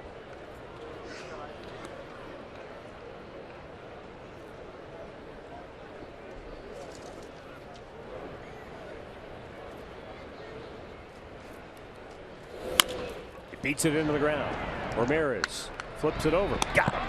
Nice job by Carlos Carrasco as he gets out of trouble here in the 5th. Keeps it a 1-run game. And Jason Kipnis will be leading off for the Tribe in the home half of the 5th.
Return to the starting rotation.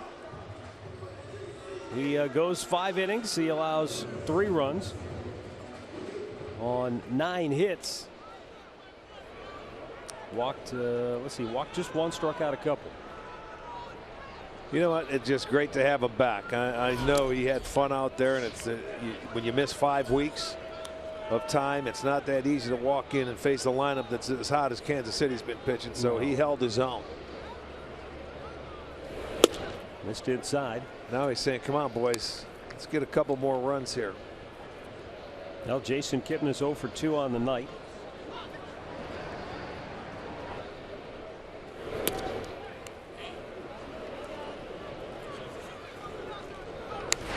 Indians just haven't had anybody really locked in red hot on this homestand outside of Jose Ramirez, who's gone, what, 12 for 22 now. You got, obviously, Napoli has the 4 homers on the homestand.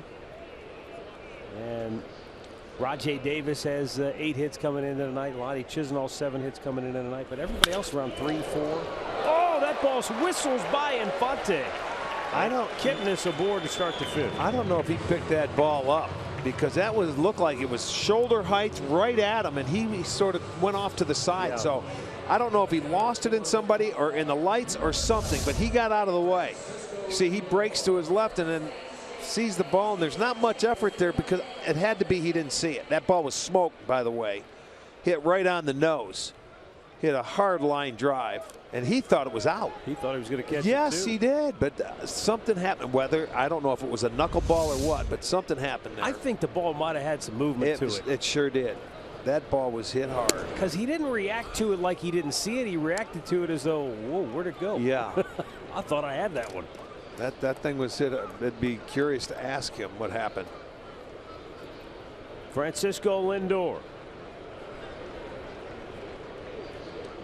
An infield single his last time up.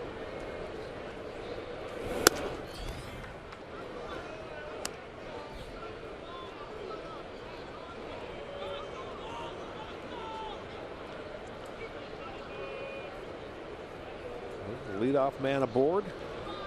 That infield hit snapped it 0 for 13 for Lindor. Well, that's one of the problems too. This guy cooled off on the homestand.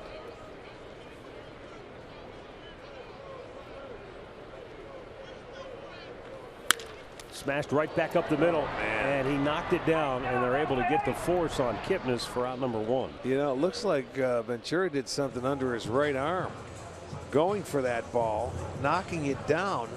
Look at the area he's grabbing, and that saved a hit. That would have been first and second easily. And then look at him, he's saying right there in that shoulder blade in the back, and it's the right side. Watch how he goes after the ball. Maybe that's it. Right-handed, he goes back, and okay, he reached. I didn't see anything with the right hand unless it was just a muscle strain going back. He was trying to go the other way. His body was going one way. Yeah, you could see him grabbing for it. Yep. They do get the out, though.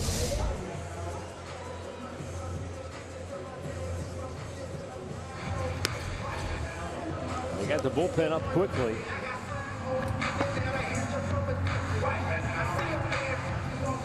And Ned Yost is already walking away. He's fine.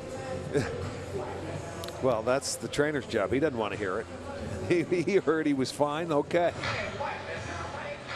Mike Napoli coming to the plate tonight.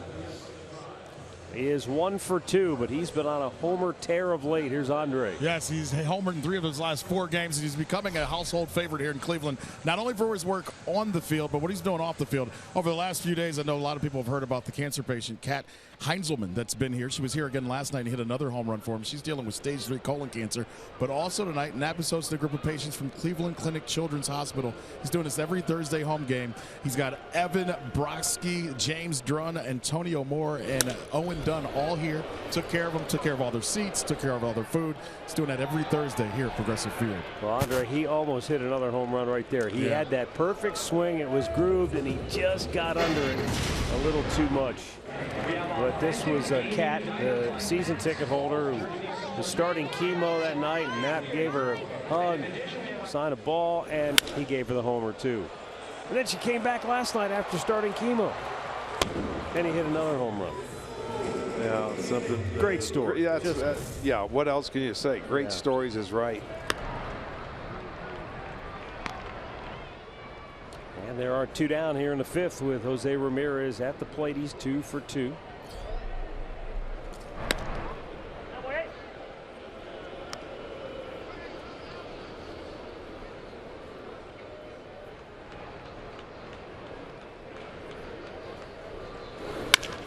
Ramirez rockets one towards center field, and Lorenzo Cain runs it down to end the inning. 5 complete.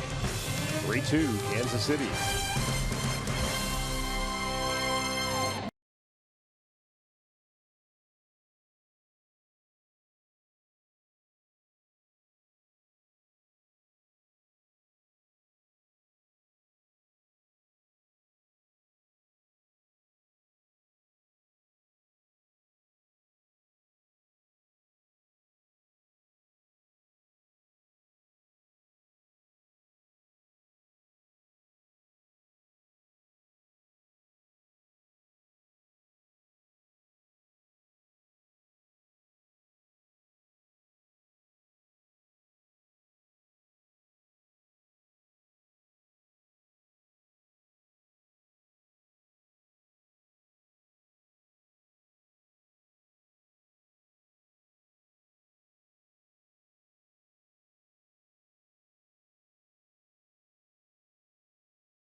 Cross body block.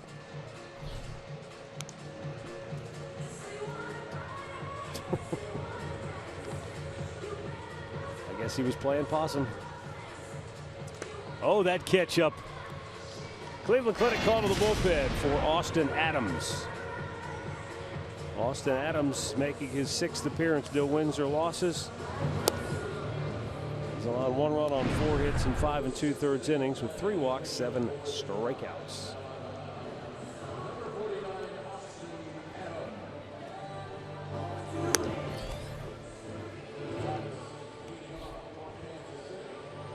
Carrasco tonight in his 5 innings, 50 of his 78 pitches were strikes.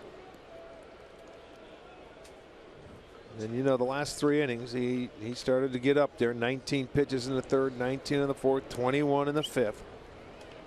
He had 8 ground ball outs.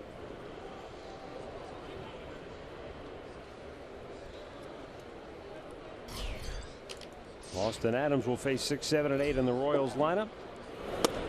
And a breaking ball for a strike. Yeah. Well, he hit 2 fastballs off Carrasco. I mean, that were line drives. So Gomes says, all right, you've seen your share of fastballs for the first pitch. We're going breaking ball. Change up.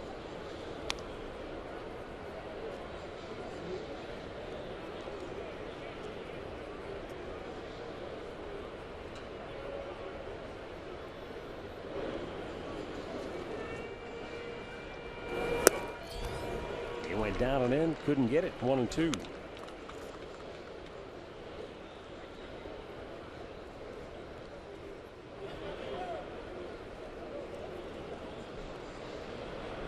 Six through 9 have done the damage tonight. Adams swinging. Gomes will throw to first. 1 down. In-game recap brought to you by your local Toyota dealers. Lonnie Chisenhall got the Indians on the board first. 3 straight singles to open the 2nd inning, but the Indians only got the 1 run. Jose Ramirez then tied the game up in the 3rd with a 2-out RBI single. Kansas City, though, answered back in the 4th on a 2-out RBI hit by Gerard Dyson. 3 straight 2-out singles in the 4th for Kansas City.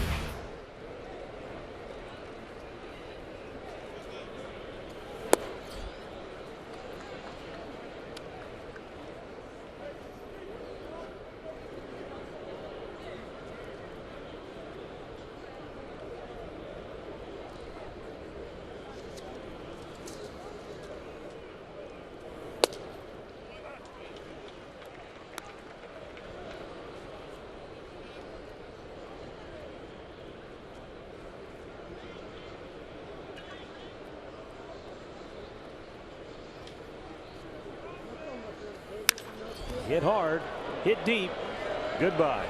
Cheslor Cuthbert with his 2nd home run of the year, and the 6 through 9 portion of the Royals lineup continues to do damage tonight. 2nd home run for Kansas City in the ballgame. It's now a 4-2 Royals lead. They get after the fastball, and you know, the Indians, I'll tell you what, in this homestand, they've given up some home runs to guys that haven't had any, guys that have had 1. And that's only Cuthbert's 2nd. But boy, he hit it like he's been hitting it forever. That fastball comes in and it goes on to the home run porch. So they increase their lead to 4-2 now. 10 hits for the Royals. Low and away. Did he jab at it? Yes, he did. Already the 2nd home run allowed by Austin Adams in 6 innings of work. Gerard Dyson 2 for 2. A run scored, a run driven in. A breaking ball pulled foul.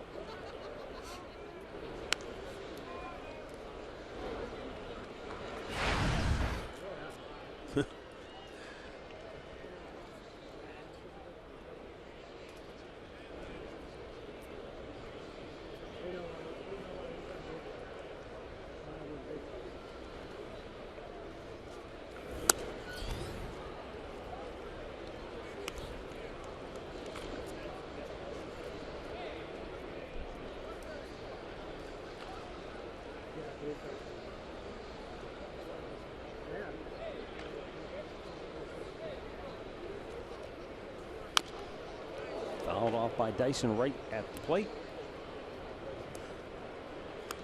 A 1-ball, 2-strike count on the Royals' number 8 hitter. Earlier today, 4 different players homered for the Chicago Cubs as they pummeled the Dodgers 7-2. gives the Cubs a 37-15 record. Far and away the best in baseball. Dodgers just a game over 500. Madison Bumgarner hit a home run and pitched 7 2/3 innings of 4-hit shutout baseball as the Giants beat Atlanta 6-0. Ground ball towards second. Kipnis has it. He unloads in a hurry. 2 away. And former Royal Zach Greinke, after a rough start, seems to have put things together. He's now 7-3. He went 7 innings of 4-hit shutout baseball. Struck out 11. Did not walk a batter as Arizona beat Houston 3-0. Down in Houston, right? Greinke can pitch on the road. He's been terrible at home. You wonder, though, Rick, with where Arizona's sitting at right now at 23-32, what do they do? You know, they made all those moves in the offseason. They have no choice. They have to stay with what they have. Shelby Miller's been a complete disaster for him. Is he on the DL or is he down? I think he has a finger issue. I think he is on the DL. Maybe the more than DL? that, right? Yeah. Yeah. He's got more than a finger issue. Yeah, I don't know if Arizona can unload some contracts and try to rebuild on the fly, what they do, right?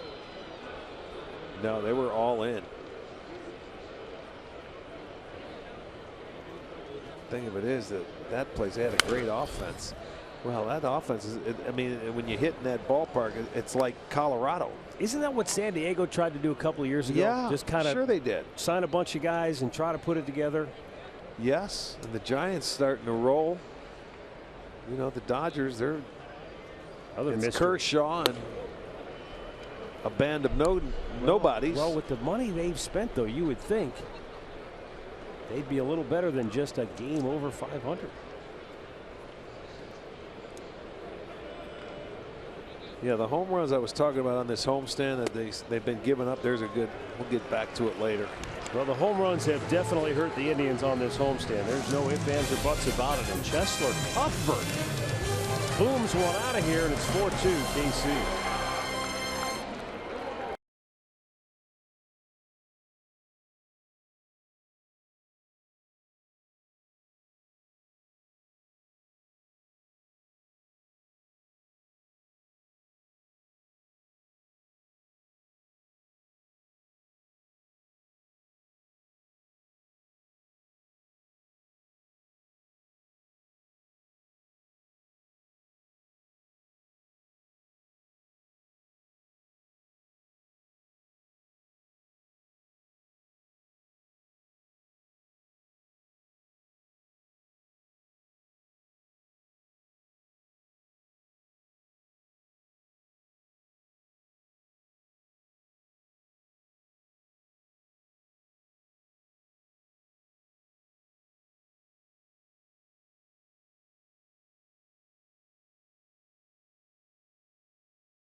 The Heat weekend against Kansas City. It'll continue Saturday. 12,500 will get a 1976 throwback jersey. Post-game fireworks will pay tribute to the late David Bowie, Glenn Frey, and Prince. Visit Indians.com for your tickets.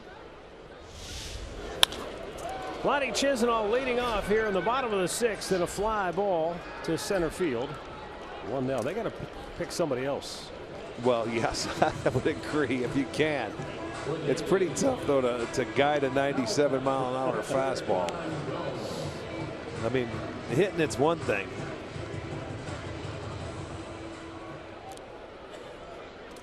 5 putouts tonight for center fielder Lorenzo Cain. Here's Yan Gomes, 0 for 2.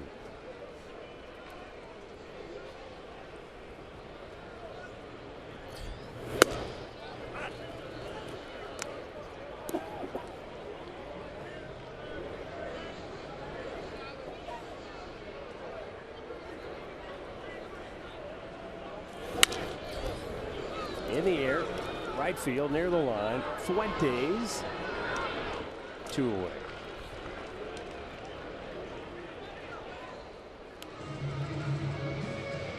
The greatest golfers in the world converge on the historic Oakmont Country Club this month for the 116th U.S. Open Championship. Coverage begins Thursday, June 16th on FS1. Continues through the final round on Sunday, June 19th, only on Fox. Or you can watch the entire tournament live on Fox Sports Go.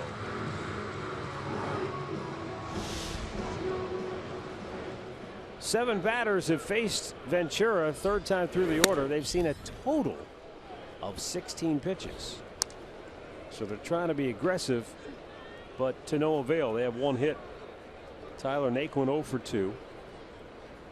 Takes ball 1. And Ventura with a low fastball at the knees.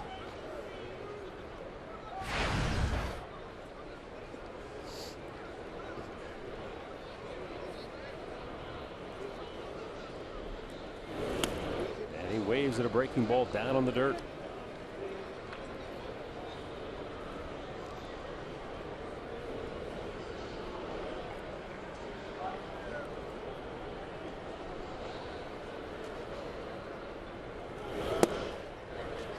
Naquin punched out. Indians go 1-2-3.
Injury lawyers at Elk & Elk, proud partner of the Cleveland Indians. Call 1-800-ELK-OHIO. By Ford, built Ford tough. And by Subway, fresh is what we do. Well, a beautiful sunset here in Ohio along the north coast. Tonight at Progressive Field, though, the Kansas City Royals lead it by a score of 4-2. And now we're into the 7th inning where it is really tough to beat Kansas City. Zach McAllister will be the 3rd pitcher tonight to work for Cleveland as he has the top of the order due up. Yeah, Escobar going to be the leadoff hitter. It was fun watching him take a little batting practice today because what did he have? What was he wearing while he was taking batting practice? Kyrie Irving jersey. Yes, he was. Yeah. Number 2. How about this? During batting practice, got that jersey on. That's his number, by the way. So I thought that was interesting, and that game's getting ready to start here soon.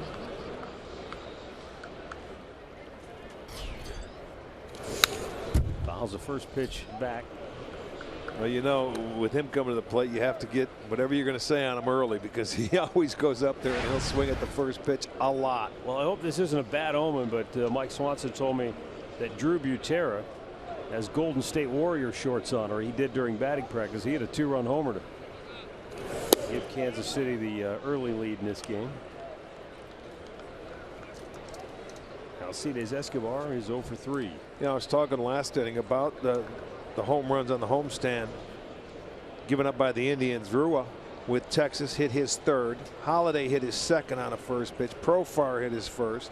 Kim hit his first, if you remember, late in the ball game. And then you had Butera hitting his first.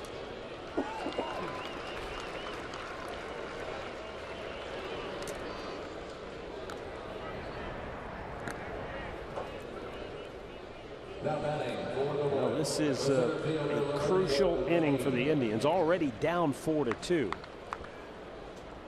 But when Kansas City has the lead after 7, they're 24-0 on the year. Well, that's what the Royals do. They turn it into a 6-inning game, or they try to. You know, it's awfully tough to come back. That's why when that bullpen gets a lead, they can do it. There's your numbers right there. Trailing, you know, they have pretty good numbers. Even when you get 3 after 8, that's pretty good. Yeah, real good. Yeah, not many teams can do that, but when they're winning, they slam the door, and they slam it hard.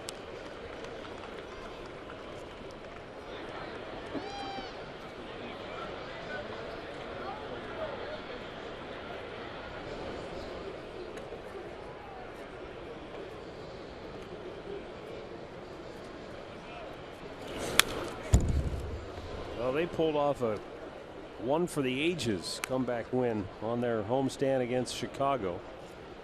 Only the 5th time since 1910 that a team has come from behind down 6 runs in the bottom of the ninth. But they did it, scoring 7 to beat Chicago.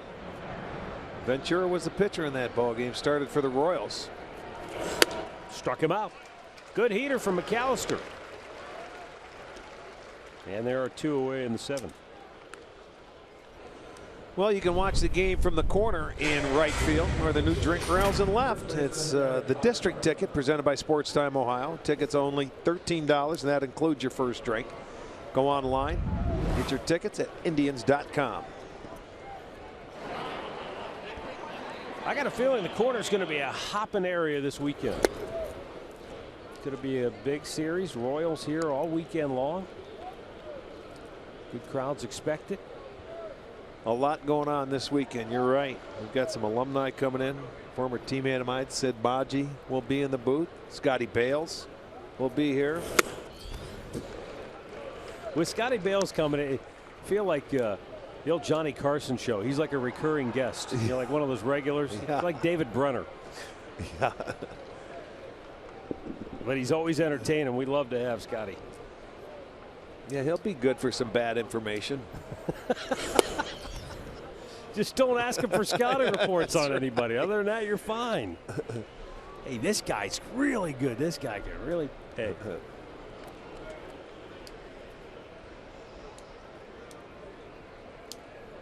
I'm going to ask him for scouting reports of fantasy campers. 2-1 pitch. And Hosmer got a piece. He's back to even up.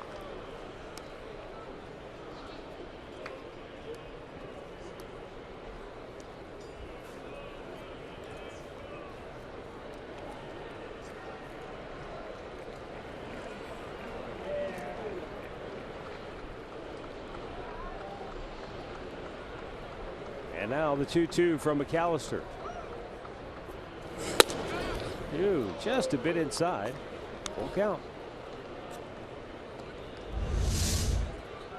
Well, they want it up. He got it just a little bit in.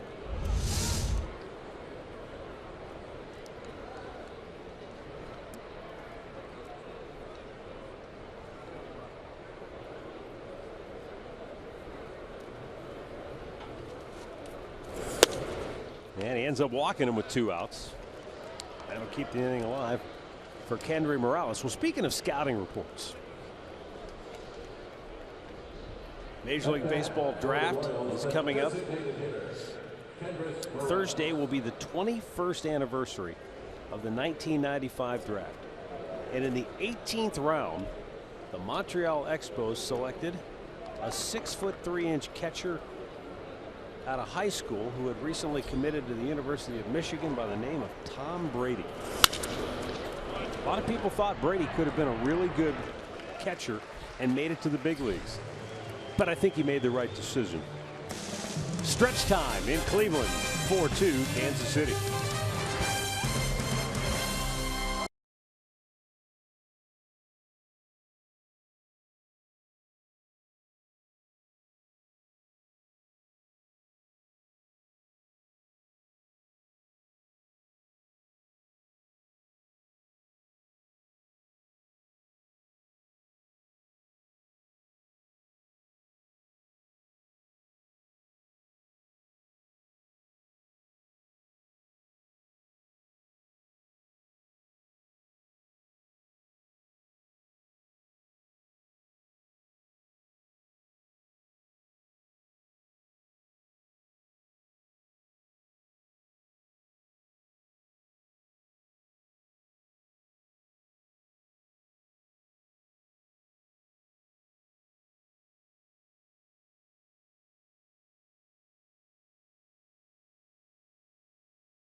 What a beautiful sunset in downtown Cleveland. The bats need to awaken here as we head to the bottom of the 7th.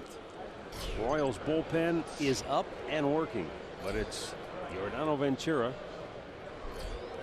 closing in on 100 pitches. And Rajay Davis punching one into left field. The leadoff man is aboard here in the home half of the 7th. And Rajay is 1 for 2 with a walk. Only the 3rd time that he's been into the 7th. Hey, it's Miller time, brought to you by Miller Lite. This date back in 2010, Indians at Detroit. Armando Galarraga with a no-hitter. No. Wasn't that a perfect game? Perfect game, that's right. Call. Don't read say. Jim Leyland's lips. You know, and think about this now. Yeah, don't read his lip, but think about this. If it was today, it'd be a perfect game because they'd go to review. Yeah. Timeout here at Progressive Field. Ned Yost is going to go to old reliable, his bullpen. Giordano Ventura goes 6 innings plus the 1 batter. He can win it. He cannot lose it. We'll be back.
Jimmy Hanlon has terrific tips for your game. He'll talk about this weekend's tournament, the Memorial down in Columbus. Inside the Golf Zone, Jimmy Hanlon, presented by American Eagle Mortgage and Varmint Guard, Sundays at 8 on Fox Sports Ohio. Top of the order, Carlos Santana 0 for 3 on the night. Luke Hochevar.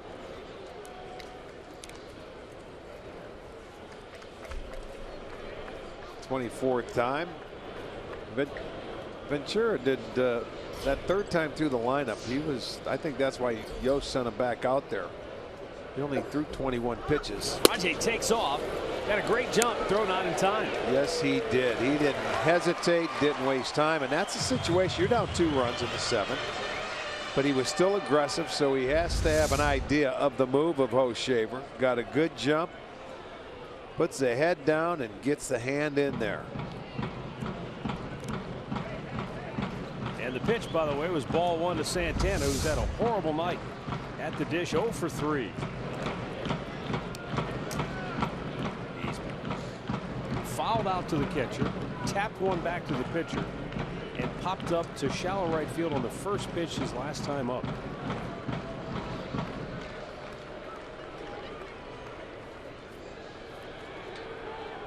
Luke Hochevar had retired 27 out of 30 batters over a span of 10 appearances before surrendering 2 hits and a sac fly on Sunday against the White Sox.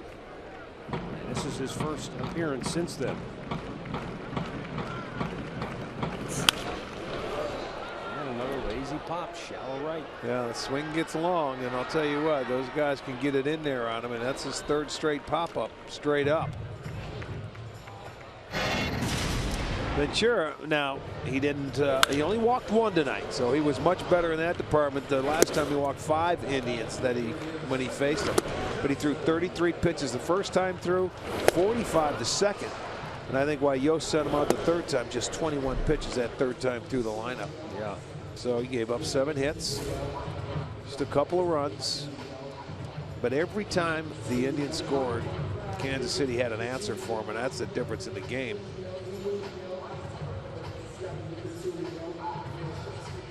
Talking to the leader of that ball club, Salvador Perez, sitting on the bench, going over it, watching from afar tonight. And the veteran Edinson Volquez was right there on the other side of him. Going tomorrow night for Kansas City.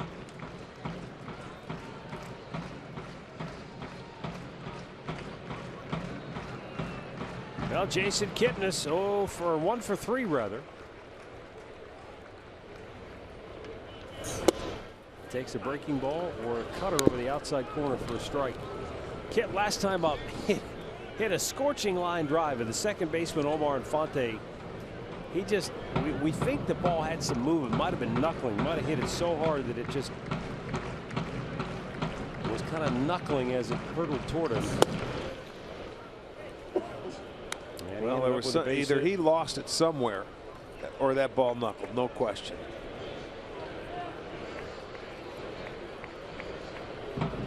Rajay in scoring position.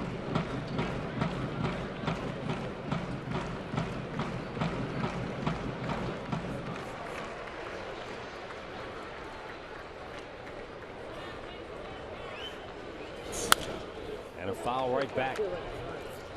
It's not as though the Indians didn't have opportunities to score more than the 2 they have. 3 straight singles to open the 2nd inning. And then a strikeout, a fly ball out, and the fly ball out was a play where Ramirez was at 3rd base. He tagged up, looked like he was going to try to score, and stopped, went back to the bag. Rajay walked to load him up, and then Santana tapped back to the mound to end the inning. Yeah, he did a good job of minimizing the damage in that inning. Could have been, should have been a lot worse. And pop to center, back goes Lorenzo Cain. Davis will tag and thought about maybe going to 3rd, but Cain has such a good arm. You've got to know you can get there. Well, that's why Rajay went halfway there. He went and he was going to, check out the throw. And the throw was on line. It's just that Escobar was going to cut it, but it goes off the top of his glove. It was right on line for 3rd base. See, he had it read. Yep. And it was right on line, so he stops to go back. But, you know, it doesn't matter. He's still in scoring position. That's no big deal. You go to third if you can in case of a wild pitch or something like that. But no, he did the right thing. Francisco Lindor 1 for 3 tonight.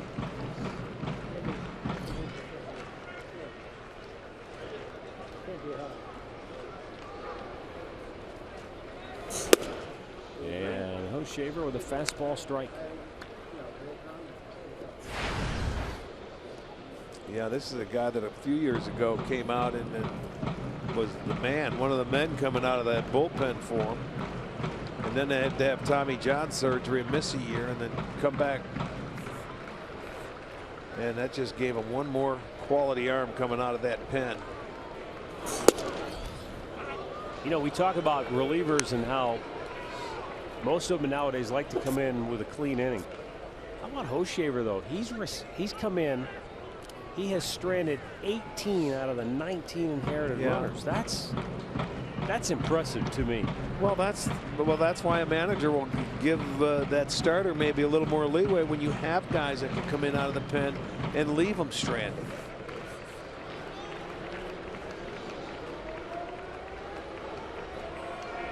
Taking a long time here. The 0-2. Locked him up. And this looks like it's playable. Sure is. Indians get a leadoff single here in the 7th, but cannot take advantage.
Of the Cleveland Indians and may not be reproduced or retransmitted in any form, and the accounts and descriptions of this game may not be disseminated without the express written consent of the Cleveland Indians.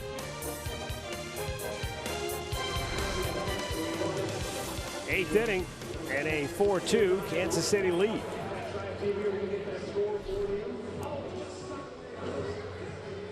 Zach McAllister will stay on to pitch after working a scoreless 7th inning. He's got the 5, 6, and 7 hitters due up.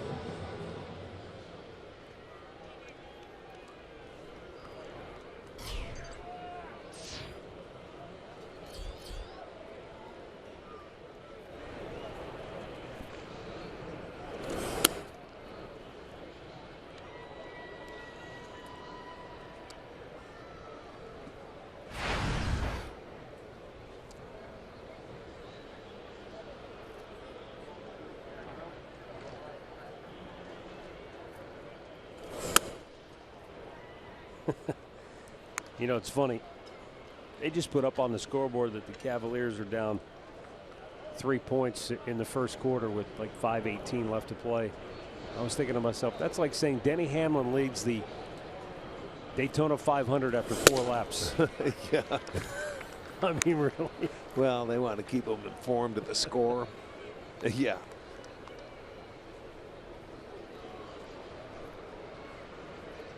Omar Infante 0 for 3 tonight. Couple of ground ball outs. He's flied to center. just missed outside.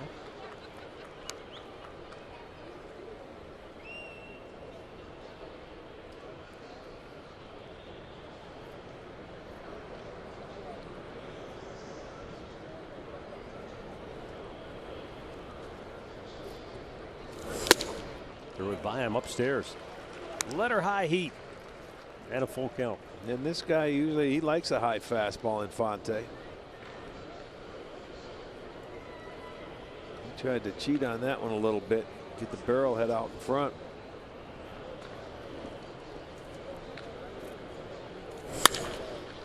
To center field, back goes Naquin a few.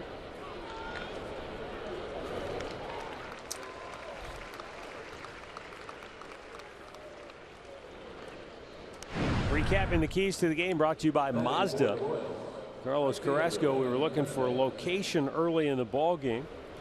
And, you know, for all the time he's missed, he wasn't that bad. He did give up 9 hits, but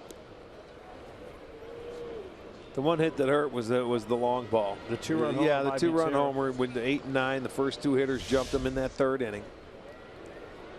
The Indians were down a run until a solo homer by Chesler Cuthbert in the 6th inning made it 4-2.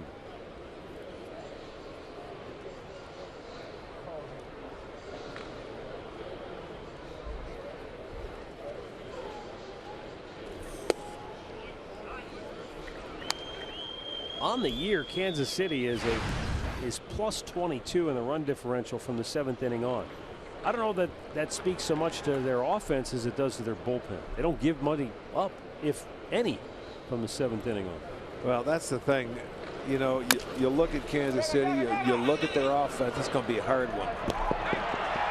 Well, call is safe at first. That's a dynamite effort by Lindor and Napoli. Well, I was Nap on the bag. I mean, that was close. They may take a look at this. He didn't signal that he was off the bag. He just signaled safe. All right, let's see. Here we go. Bare hand, the throw. This could have been okay. He was safe. Yeah, yes, he was. He just beat it. Yep. The batter for the Royals, third baseman Cuthbert. You know, you look at the Royals. They're 12th in the league in runs. You see, they're 2nd in average. But with only 216 runs coming into this ball game, now they have 220. When they get a run late in the ball game, that's all it takes. So that offense knows that if they score, that's all they're going to need. They're not going to have to rally a couple of times because that bullpen's going to do its job and hold on.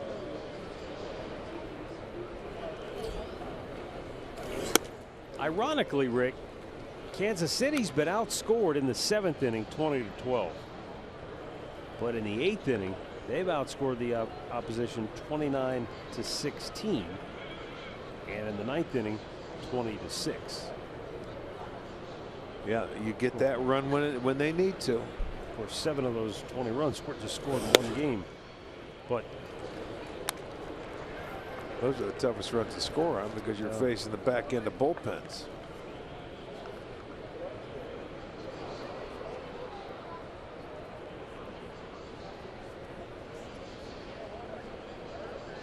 But it also goes to show you that even the Royals, as good as their bullpen is, that 7th inning has been a trouble spot for them at times.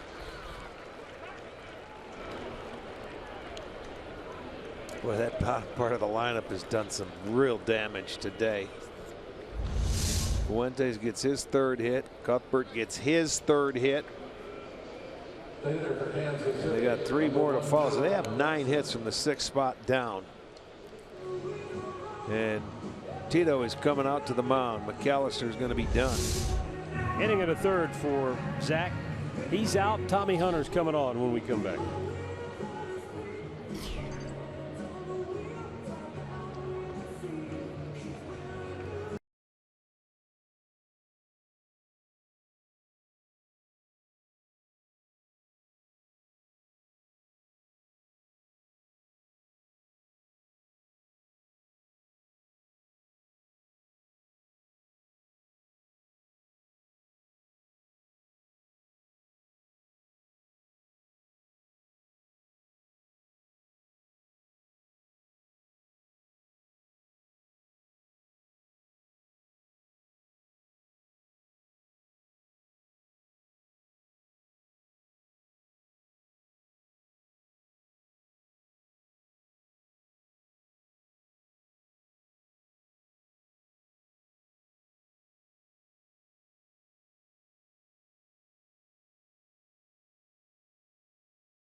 12th appearance since getting himself activated. 1 up, 1 down, 4.35 ERA. He will face Gerard Dyson with 2 on and 1 out. And Kansas City already leading at 4-2.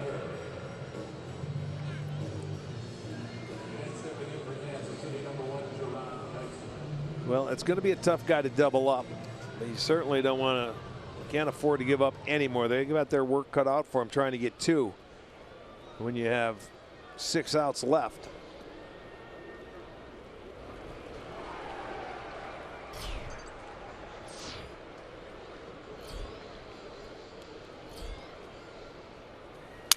Oh, shattered the bat. Ramirez will go to second for 1 on to first. Double play. Yes, they did. They doubled up one of the fastest guys in baseball on a jam job that just obliterated his bat. Nice job by Tommy Hunter and the Tribe, and we'll go to the bottom of the 8th.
Come on for Kansas City here in the bottom of the 8th inning after Luke Hochevar retired all 3 that he faced in the 7th. You know, this is a guy that you talk about good arms. He's had one. He's got a nice changeup. He has a breaking ball, and he can also get it up there in the high 90s, if not to triple digits at times.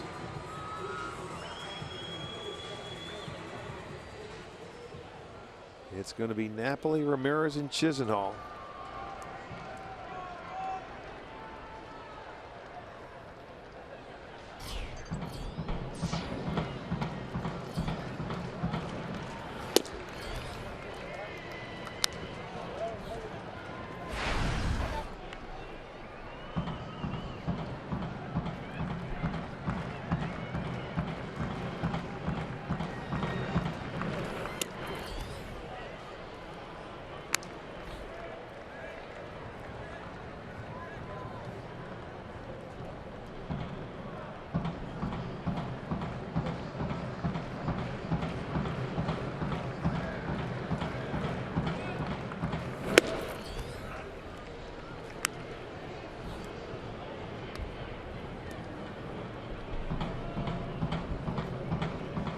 (2-0) taken all the way. You need a base runner to bring that tying run to the plate.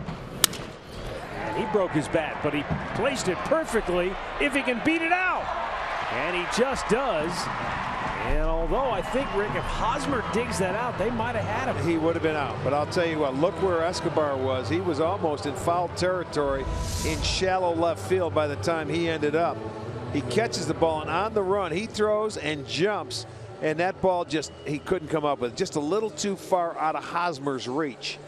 If anybody can get it, he can. That's got to be a base hit, and that ball went into play. So Napoli goes to second. Another base hit and error here. A tremendous effort, but on the throw it gets by Hosmer. He couldn't help out his shortstop, so Napoli will get on second. The second error of the night for Kansas City. And Jose Ramirez with 2 hits in the ball game. Swings and misses at a 96-mile-an-hour fastball.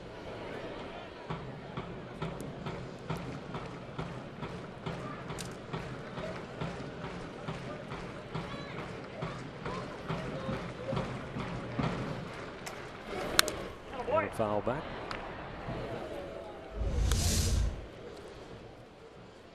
See that ball, that thing coming up, and he's normally one of the best at digging it out. He couldn't get that one, though.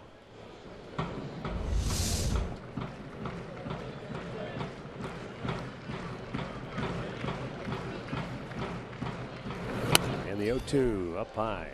He wants to talk to Butera.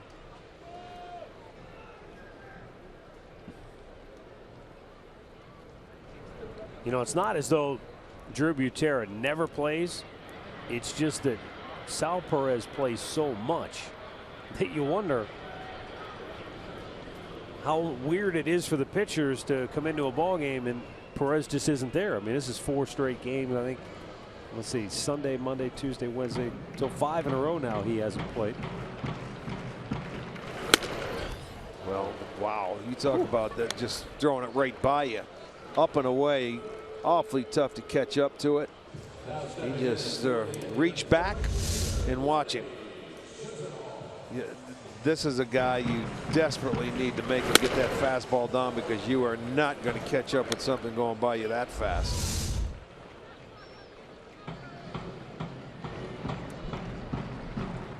Well, Lonnie Chisenhall 1 for 2. He drove in a run. First run of the game, in fact, back in the 2nd inning.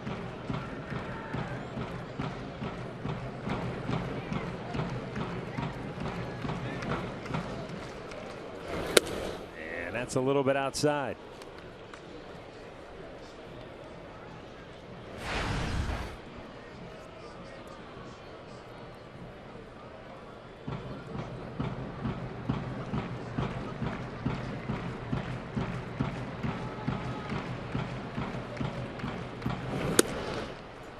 Upstairs, Solani's patient. He's going to make him get it in the zone. 2-0.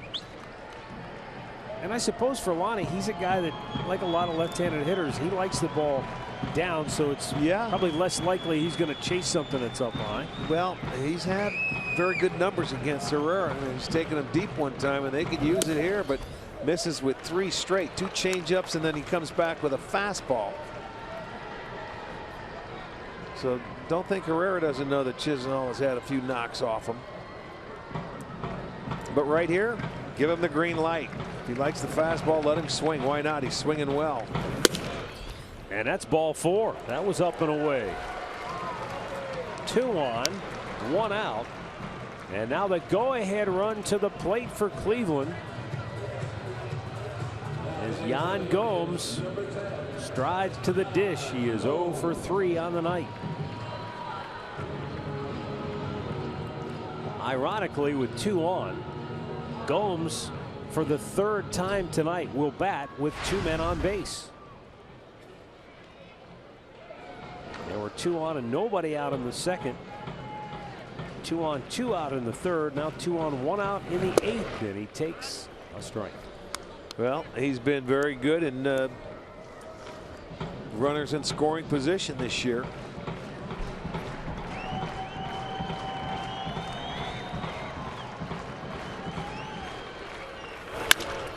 Double play ball right at the shortstop. He threw it away. Nice job by Hosmer to keep it from going into the photo bay. So that potentially saves a run for Kansas City. It'll keep the inning alive for Cleveland. Well, I'll tell you, that's a routine double play ball hit right on the nose on a one hopper to Escobar. What happened on the relay from Infante? Well, he just kind of sidearmed it, I think. Well, too nonchalant. He had all day. A little bobble there, but no big deal. Oh, yeah, he threw it sidearm and didn't put anything on it. That's one where you're just going to lob it over there. No. Good throw. He drops down from the side, and, you know, no runner. That's just a bad throw. You could see it spinning. Bad throw. The line. That's where this is exactly where the Indians have to take advantage of an extra out. The double plays that are unturned sometimes can come back and bite you. And this is a great time where they get an extra out in an inning. Well, Tyler Naquin has a chance to make him pay. He takes low, ball 1. He is 0 for 3 tonight.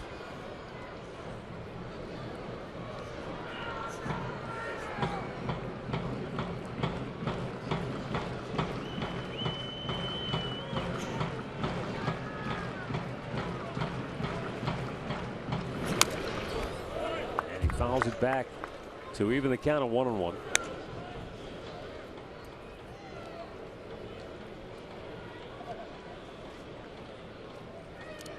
Back in mid-April, Naquin had a career-high 3-hit game against Tampa Bay. Former first-round pick 4 years ago. And a line drive right field. It's going to drop for a base hit. Scoring is Napoli. Gomes stops at second base, and Tyler Naquin keeps the inning alive. There you go. With a 2-out RBI single, and the Indians make the Royals pay. Yes. That's a 1-run game. I'll tell you, he throws him a changeup here. And it goes off the end of the bat. They were playing deep out in right field. Fuentes was deep. You see, he's going to come in. He's not going to be able to get there. Gomes couldn't go to third. But boy, that double play unturned brings the Indians back to within 1, and it gives Davis a chance to tie the game here. Gomes has got to really concentrate on getting that secondary lead and getting a good jump on a base hit. Rajay walked to load the bases back in the second inning. It's his only other at bat tonight, with men on base in particular in scoring position, where he's been one of the best in the American League. 13th overall with runners in scoring position on the year. A .359 average. But he chases that one, and he's in the hole 0-2.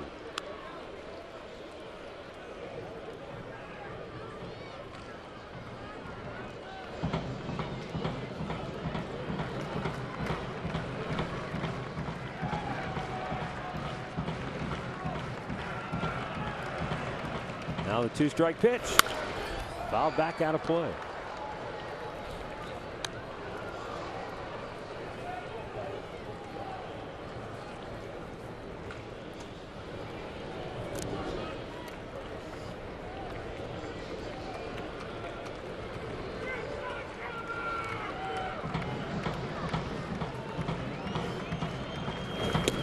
Strikes him out to end the inning.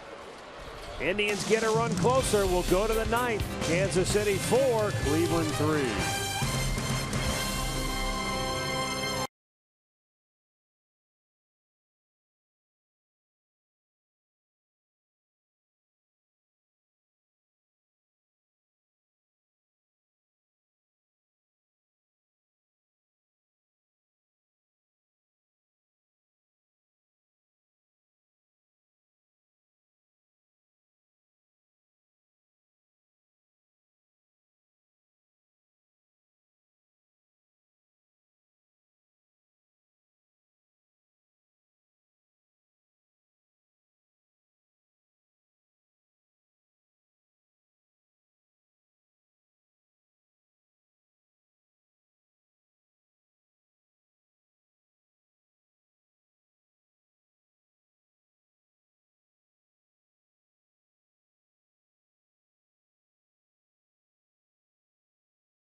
Indians 4-3 as we head to the 9th inning. The Indians with the run there in the 8th inning here at the corner. Jensen Lewis, Al Pulowski. And well, tonight this one's been close throughout, Jensen. And boy, the Royals, they just always seem to get that extra hit when they need it. And a couple of big home runs tonight by some unlikely characters. And look at Cuthbert, the laser beam off Austin Adams. Again, it's the 6th and 7th inning for the Indians bullpen tonight. Carlos Carrasco, tip your hat. That's a great job being efficient with that pitch count. But the bullpen woes continue. All right, we'll send it back upstairs to Matt and Rick, who have the call of the 9th inning.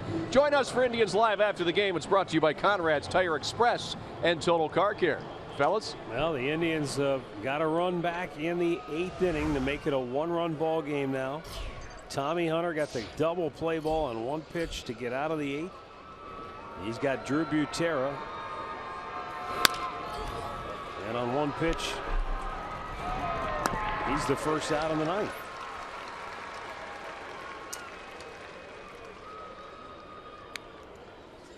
Top of the order for Kansas City now. Not Wade Davis warming in the Kansas City bullpen, but Joakim Soria. Davis has had a heavy workload of late, so does not appear that he's available tonight. So they'll try to close with Soria, who has plenty of experience in that situation. So the key right now is keep it a one-run game. Yes, indeed. Top of the order will be due up for Cleveland in the 9th. Alcides Escobar is 0 for 4 in the ballgame.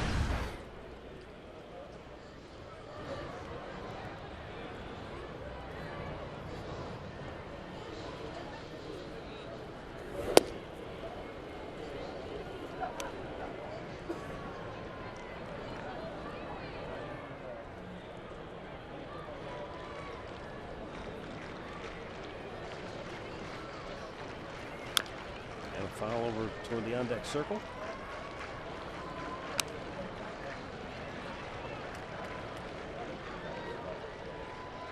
That game between the Red Sox and Orioles has gone to the 9th. Baltimore has opened up a 12. Was it 12-9 or 12-5? Wow. 12-5 There's some offense in the last couple of nights there, huh? Not kidding. That's down the line, but slicing out of play. 22 runs last night. And two pretty good offenses going at it in a small ballpark.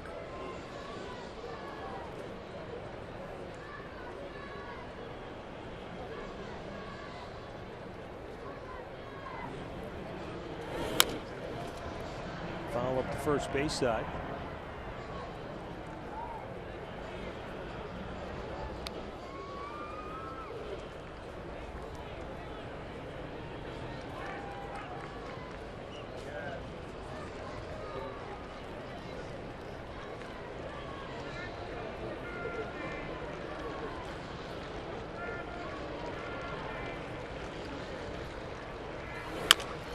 Chopped over the mound. Lindor unloads in a hurry, and he got him. Fantastic play, 2 down.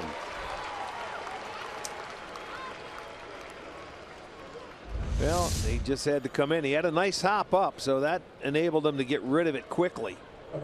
So on the run, no problem for Francisco. And that Baltimore-Boston game tonight, Pedro Alvarez has homered. Some guy named Francisco Pena has homered. Adam Jones has homered. Manny Machado, Mark Trumbo. Adam Jones and Trumbo homered earlier. They got 7. Oh my gosh. Yeah, 7 of them.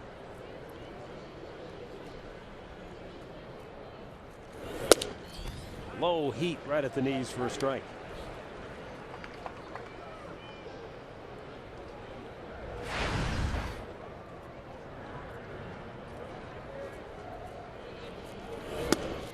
Down on it. Lorenzo Cain with 2 hits.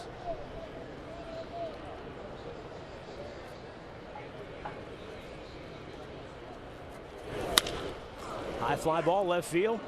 Back goes Rajai Davis. He's there. And it's a 1-2-3 9th inning. Bottom of the 9th coming up for Cleveland. They're down a run. Carlos Santana will lead it off for Cleveland. We'll see if they can rally when we return.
trying to make a comeback here, and they're going to have to do it against Joakim Soria, who is coming on for the save.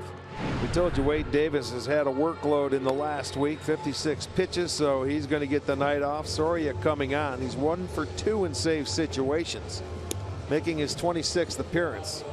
And this guy, you know, he's a control guy. And here's the do-ups: Santana, Kipnis, Lindor, top of the lineup, and you can see the numbers against Soria. Not real promising there. Well, you get a base runner, hit one out, and let's go home. I like it. A bloop and a blast always works.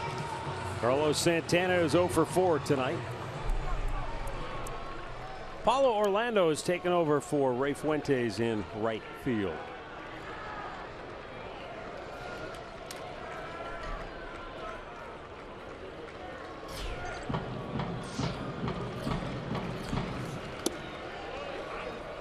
That's it. He can throw that big slow curveball to take you off his fastball. He'll cut it. He'll sink it.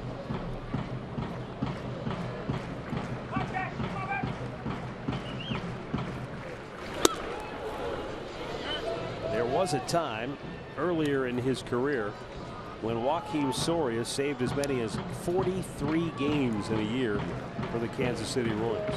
I remember when this kid came up and was closing for him. Boy, he was when he had ice water in those veins. Yes, he was. In 63 games in 08, he had 42 saves and a 1.60 ERA. Then the next year, 30 saves, then 43 saves, then 28, and then he got injured. And he's been trying to battle back ever since. He did save 17 games for Texas in 14, and last year 23 saves for Detroit. Outside, he missed.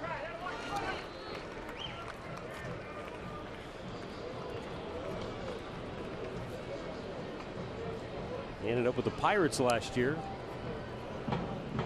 Pitched a scoreless inning in the wild card game, striking out 3 against the Cubs. 2-2 to first, but foul.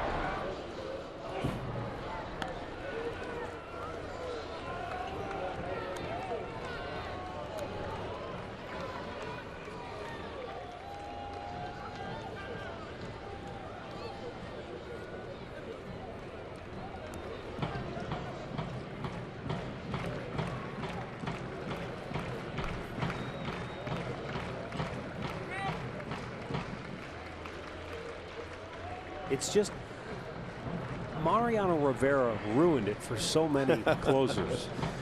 Well, yeah, he could spoil a generation of closers. But I mean, Rick, think about it. Look at the Royals, for example. In their history, top 10 single season save leader guys. Dad Quisenberry's in there 3 times. Joakim Soria twice. Jeff Montgomery's in there 3 times. Greg Holland's in there twice. Nobody does it year in and year out for a decade. Ground ball. Will it beat the shift? Yes! The tying run is aboard to start the bottom of the 9th.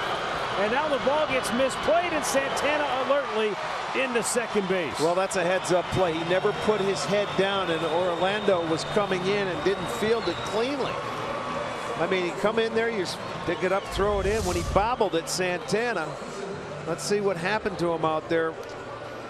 It gets by Infante. Here he comes. Oh, he slipped. Okay. He slipped. That's what happened. That's why he didn't catch it. But Santana was heads up. He kept his eye on the ball and didn't hesitate. Got himself into scoring position. So this is a good start to this inning. There's your little bloop, a little mistake. Michael Martinez has come on to run for Santana. The 3rd error of the night for the Royals. Jason Kipnis, the batter. He's trying to bunt him over and takes a strike.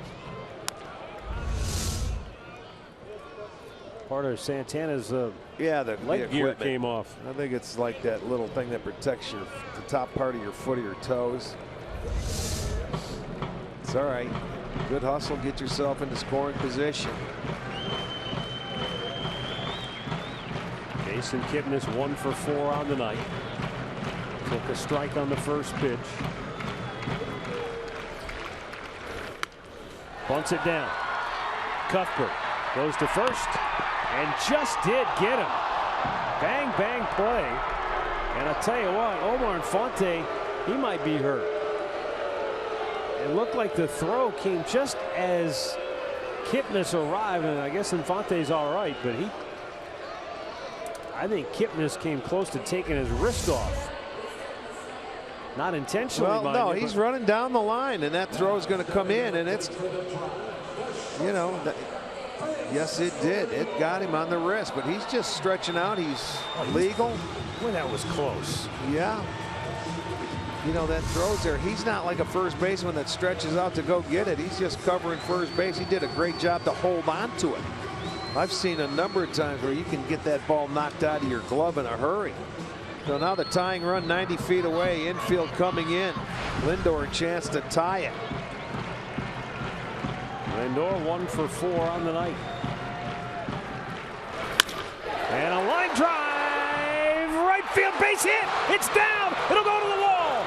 Michael Martinez scores the tying run. Lindor around second. On his way to third, he is saved. It's an RBI triple for Francisco Lindor, who has electrified this crowd here tonight.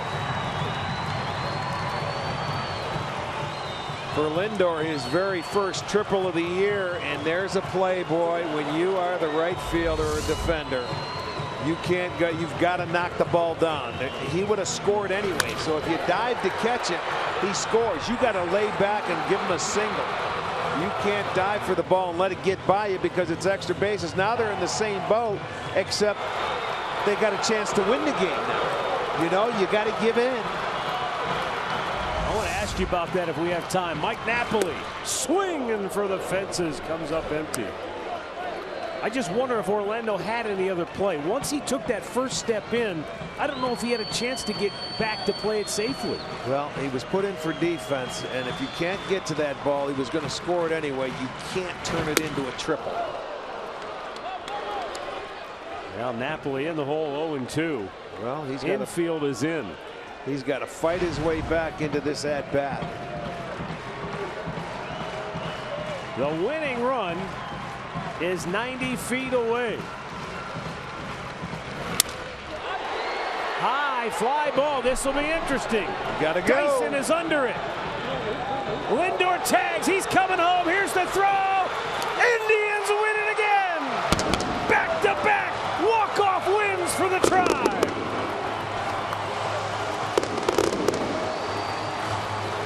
They stun the world champions with a rally in the bottom of the ninth, scoring twice to win it 5-4 and handing Kansas City a rare late inning loss.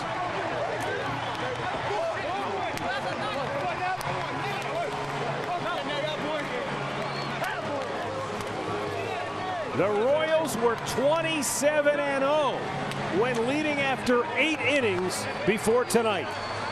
What a way to start off this 4-game series here with the Kansas City Royals. Snatching back the second consecutive walk-off win for the Indians. And boy, oh boy, that couldn't have happened at a better time. A few mistakes defensively by Kansas City is all it took. And some clutch hitting. Wow, what a finish here tonight as the Indians come up off the deck. And how big now, looking back, was that run in the 8th inning that the Indians were able to scratch out on the 2-out RBI single by Tyler Naquin. That got him to within 4-3. And then Santana starts the 9th with a single, alertly goes to second on the misplay by Orlando. And then Lindor drives him home with the triple. And this was a huge play right here. The Pat O'Brien play of the game. Yeah, that ball in between. It's a really tough play for a defender. He chooses to dive after it. Once it gets by him, Lindor cruises to third. So he ties the game. He gets himself in scoring position, and there it is. The Indians were able to answer that and win the ball game. A thrilling win here tonight, kicking off this 4-game series. Live to Andre with Francisco. Thank you, Matt. Francisco, just go through this inning and seeing Kippy move the guy over and then go through your at bat. First, it was seeing Santana, the way he hustled. As soon as he hit the ball, he went to second. He knew he wanted to get to second. He knew he was an important run. As soon as he missed the ball, he went to second base. He's not the fastest guy in the team, but he had that in mind, you know, and that's huge. Then Cuthbert comes in, one of the best hitters in the team, sacrificed himself, you know, to do it to me. And it was just a matter of getting the barrel to the ball. I was talking to Brandon in the dugout the inning before. It's like, when you're struggling, all you got to do is just focus on making hard contact. Don't worry about the hits, because you're going to keep on struggling. And that's what I try to do, you know. He's one of the guys I try to imitate, and it worked. You mentioned the word struggling, and obviously this homestand after the road trip that the team had, a lot of expectations came with coming home. How has it been mentally to go through the struggles and watch the team not score runs when you want them to? It's been tough, you know. Personally, myself, I felt like I wasn't having bad at-bats. I felt good the whole entire time. We just weren't having any luck. Same thing with Cuthbert. He's having good at-bats, no luck. And, you know, and that's why I love this team, because every day is going to be someone different. And I'm excited. I can't say it enough. Take a deep breath. I'll try to make this a long question. I'll keep talking as you can get your breath, because you deserve it. What does it mean to have back-to-back nights where you get a walk-off, where you get the energy of this crowd behind you guys? Something that took a while last year to get a couple walk-offs, but usually the good teams find a way at home to get those wins. It means a lot. It means a lot. It means my team doesn't quit. It means my team, don't matter who's on the other dugout, they're going to go all out. We're going to play 9 innings, 10 innings, 12, however long it takes. And like I keep on saying it, every day is someone different. And that's why we believe in each other, and that's why we got to continue to push each other so we can be the best team out there. Frustration people don't know about. I know you were mad early in the game that you didn't get that ball in the hole defensively when they scored a run. Does it feel good to have this hit to kind of make up for that? Definitely. I didn't get to the ball. It was a mental error. I told myself, move to my right, move to my right, move to my right. I moved like half a step, boom, hits it to my right. I missed it by like a feet. And that can't happen. Errors like that can't happen. Francisco Lindor with the game-tying RBI, then scores a game-winning run to start off this 4-game set with the Kansas City Royals. Back up to you guys. All right, thanks a lot, Andre. What a great game. And, hey, you got to love Lindor, the attitude he carries. He's still mad at himself that he didn't get to that ball. You love guys that drive themselves not to be good. He wants to be the best. Great. And what a great come-from-behind win this is tonight for the Indians against the world champs. They've now beat them 3 out of 4 times this year.